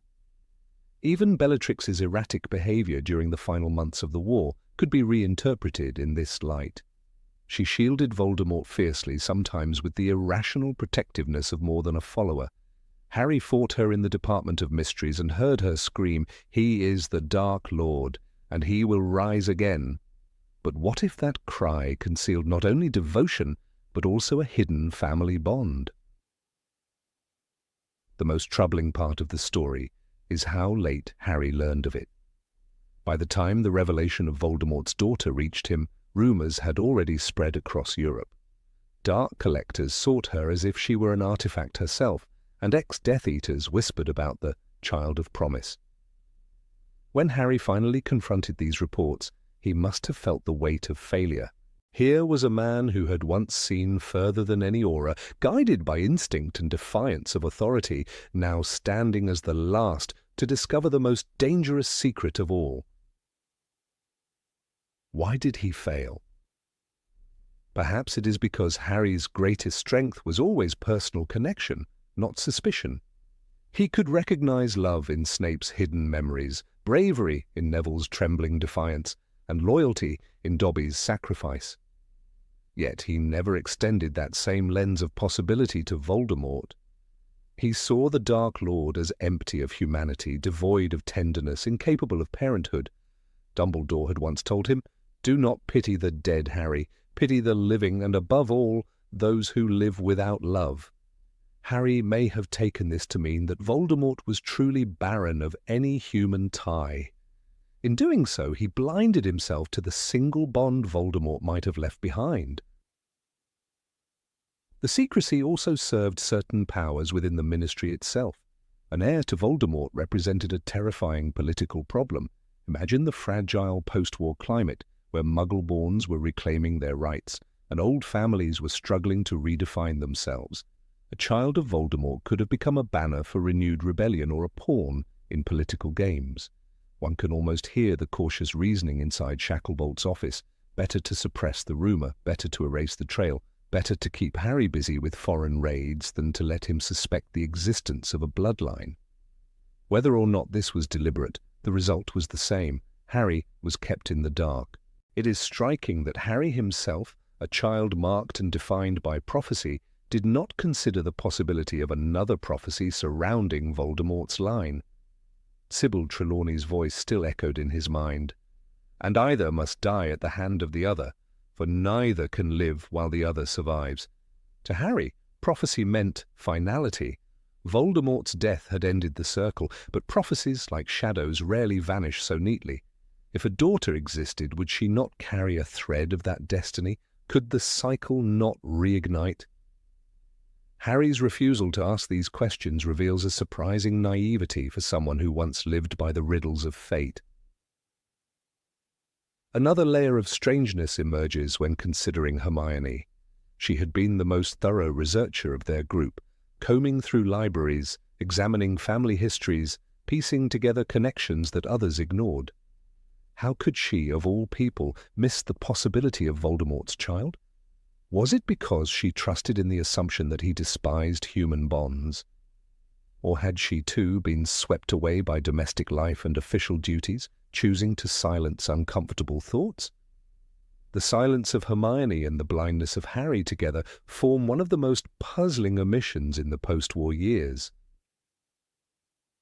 Fans often cite the fact that Voldemort himself never spoke of such a daughter, even in his most triumphant moments. Yet this silence is not proof of absence. Voldemort spoke rarely of his Horcruxes either, keeping secrets even from his most trusted followers. Concealment was his strongest weapon. His refusal to mention a child could be seen not as evidence against her existence, but rather as confirmation of how much he valued the secret. A weapon hidden is often more dangerous than a weapon displayed. Harry's late discovery raises an unsettling theme. The hero who wins the war is not always the hero who understands the aftermath. In the books, Harry's strength lay in his ability to see through deception, to trust instincts when logic failed. But in peacetime, he leaned too heavily on official accounts, on reports filed by colleagues, on the comfort of believing the enemy truly gone. That trust became his weakness. He was, in essence, too willing to believe the story had ended. The existence of Voldemort's daughter does not erase Harry's triumph, but it casts a shadow across his vigilance. He once told Ginny, when speaking of raising their children, that he wanted them to grow in a world free of Voldemort. Those words, recorded in interviews with the prophet, carried a noble intent. Yet the irony is unavoidable. In focusing on freedom, he overlooked the possibility that Voldemort's presence remained in flesh and blood. His children grew in a world where the Dark Lord's bloodline had not ended at all. The lingering question remains, why was Harry the last to know? Theories abound, from deliberate suppression by ministry officials to the destruction of records to Harry's own psychological refusal to accept the possibility, but none provide full satisfaction. The most convincing explanation may be the simplest. Heroes, like all people, have blind spots. Harry's lay precisely where it hurt most, in assuming that Voldemort could never, under any circumstances, mirror the humanity he himself cherished. That assumption left him vulnerable, and it left the wizarding world unprepared for the day the truth of Voldemort's daughter finally surfaced. Number 26. Why doesn't she show Voldemort's features? The character of Delphi Diggory, introduced in Harry Potter and the Cursed Child, is one of the most debated additions to the wizarding canon. She is revealed to be the daughter of Lord Voldemort and Bellatrix Lestrange, a revelation that shakes the foundations of how readers view the Dark Lord's legacy. Yet one detail consistently baffles fans and critics alike. Delphi shows no physical signs of her father's serpentine transformation. Voldemort's appearance, as J.K. Rowling described in Harry Potter and the Goblet of Fire, was whiter than a skull, with wide, livid scarlet eyes, and a nose that was as flat as a snake's, with slits for nostrils. The imagery leaves no doubt he had become something less than human. If this corruption was so profound, why is his supposed daughter completely unmarked? The transformation Voldemort underwent was not a sudden accident, but the result of years of dark magic, soul-splitting and ritual experimentation. When Harry first saw him resurrected in the graveyard, the description emphasized the monstrous quality of his face and the unnatural coldness of his skin. One would reasonably expect that any offspring would inherit some trace of that distortion. Even a subtle sign, a faint discoloration in the eyes, a sharper than normal profile, or a pallor to the skin might have lent weight to her lineage. Instead, Delphi is described as a striking but entirely human young woman, with no mention of snake-like features or other abnormalities. The absence is jarring, because it disrupts the logic of heredity in a world that constantly underlines the power of bloodlines. In the wizarding universe, physical inheritance often carries symbolic weight. Harry is constantly told that he has his mother's eyes, and this detail serves as both a narrative device and a reminder of love's protective power. Draco Malfoy resembles his father so strongly that Snape once remarks upon it. Even Tom Riddle, before his transformation, bore the clear features of his Muggle father. In all these examples, appearance reinforces the theme of continuity across generations. That Delphi looks nothing like Voldemort creates a narrative vacuum. If lineage is so central, how could the authors of The Cursed Child miss the opportunity to reflect even the faintest shadow of Voldemort in her? Some might argue that Delphi's lack of resemblance is deliberate, a thematic decision to emphasize the deception surrounding her identity. For much of the play, she is presented as a mysterious ally rather than the true antagonist. If she had been visibly snake-like, her secret would not have endured. But this justification feels hollow when measured against the weight of the saga. Voldemort's features were not a cosmetic mask. They were the very essence of his corruption. As Dumbledore told Harry in Harry Potter and the Half-Blood Prince, he shed his good looks along with his soul. This line makes it clear that his appearance was inseparably tied to the mutilation of his soul. If that corruption was integral, how could it leave no echo in his child? The question grows sharper when considering Bellatrix Lestrange's role. Bellatrix was fanatically devoted to Voldemort and already a symbol of unhinged loyalty. Her bloodline was pure, descending from the House of Black, and she embodied the aristocratic pride of old wizarding families. If Delphi inherited only from her mother, this would suggest that Voldemort contributed nothing but abstract power. Yet the narrative insists on her being his daughter, not simply Bellatrix's. The contrast between what the story claims and what the reader sees makes her identity feel forced. A character meant to embody the Dark Lord's legacy instead feels detached from the monstrous image Rowling so carefully built across 7 books. It is worth remembering that Voldemort despised the idea of attachment. In Harry Potter and the Order of the Phoenix, Dumbledore explained, "Lord Voldemort has never had a friend, nor do I believe that he has ever wanted one." The suggestion that he fathered a child at all strains credulity, but if we accept it as canon, it should logically carry consequences. A child born of a man whose very flesh had been warped by his choices ought to bear some mark of that origin. Magic in this universe is not static. It transforms, stains, and lingers. The cursed scars on Harry's hand from Umbridge's quill, or the permanent lightning bolt scar from Voldemort's curse, prove that magical damage does not simply vanish. Why, then, would the greatest transformation of all, the reshaping of Voldemort's body into something inhuman, leave no legacy on his own daughter? Consider also the narrative potential that was lost. Imagine if Delphi had been described with subtle reminders of Voldemort's features, perhaps unnaturally pale eyes that caught the light in an eerie way, or a voice with a faint hiss beneath the tone. Such traits would have deepened the tension when Harry and others encountered her, allowing the audience to feel instinctive unease. Instead, the text gives her beauty and charm, as though she were detached from the corruption she represents. This choice undermines the very point of her existence, which is to embody the lingering danger of Voldemort's ambition. Without physical resemblance, she feels more like a manufactured villain than an organic continuation of the saga.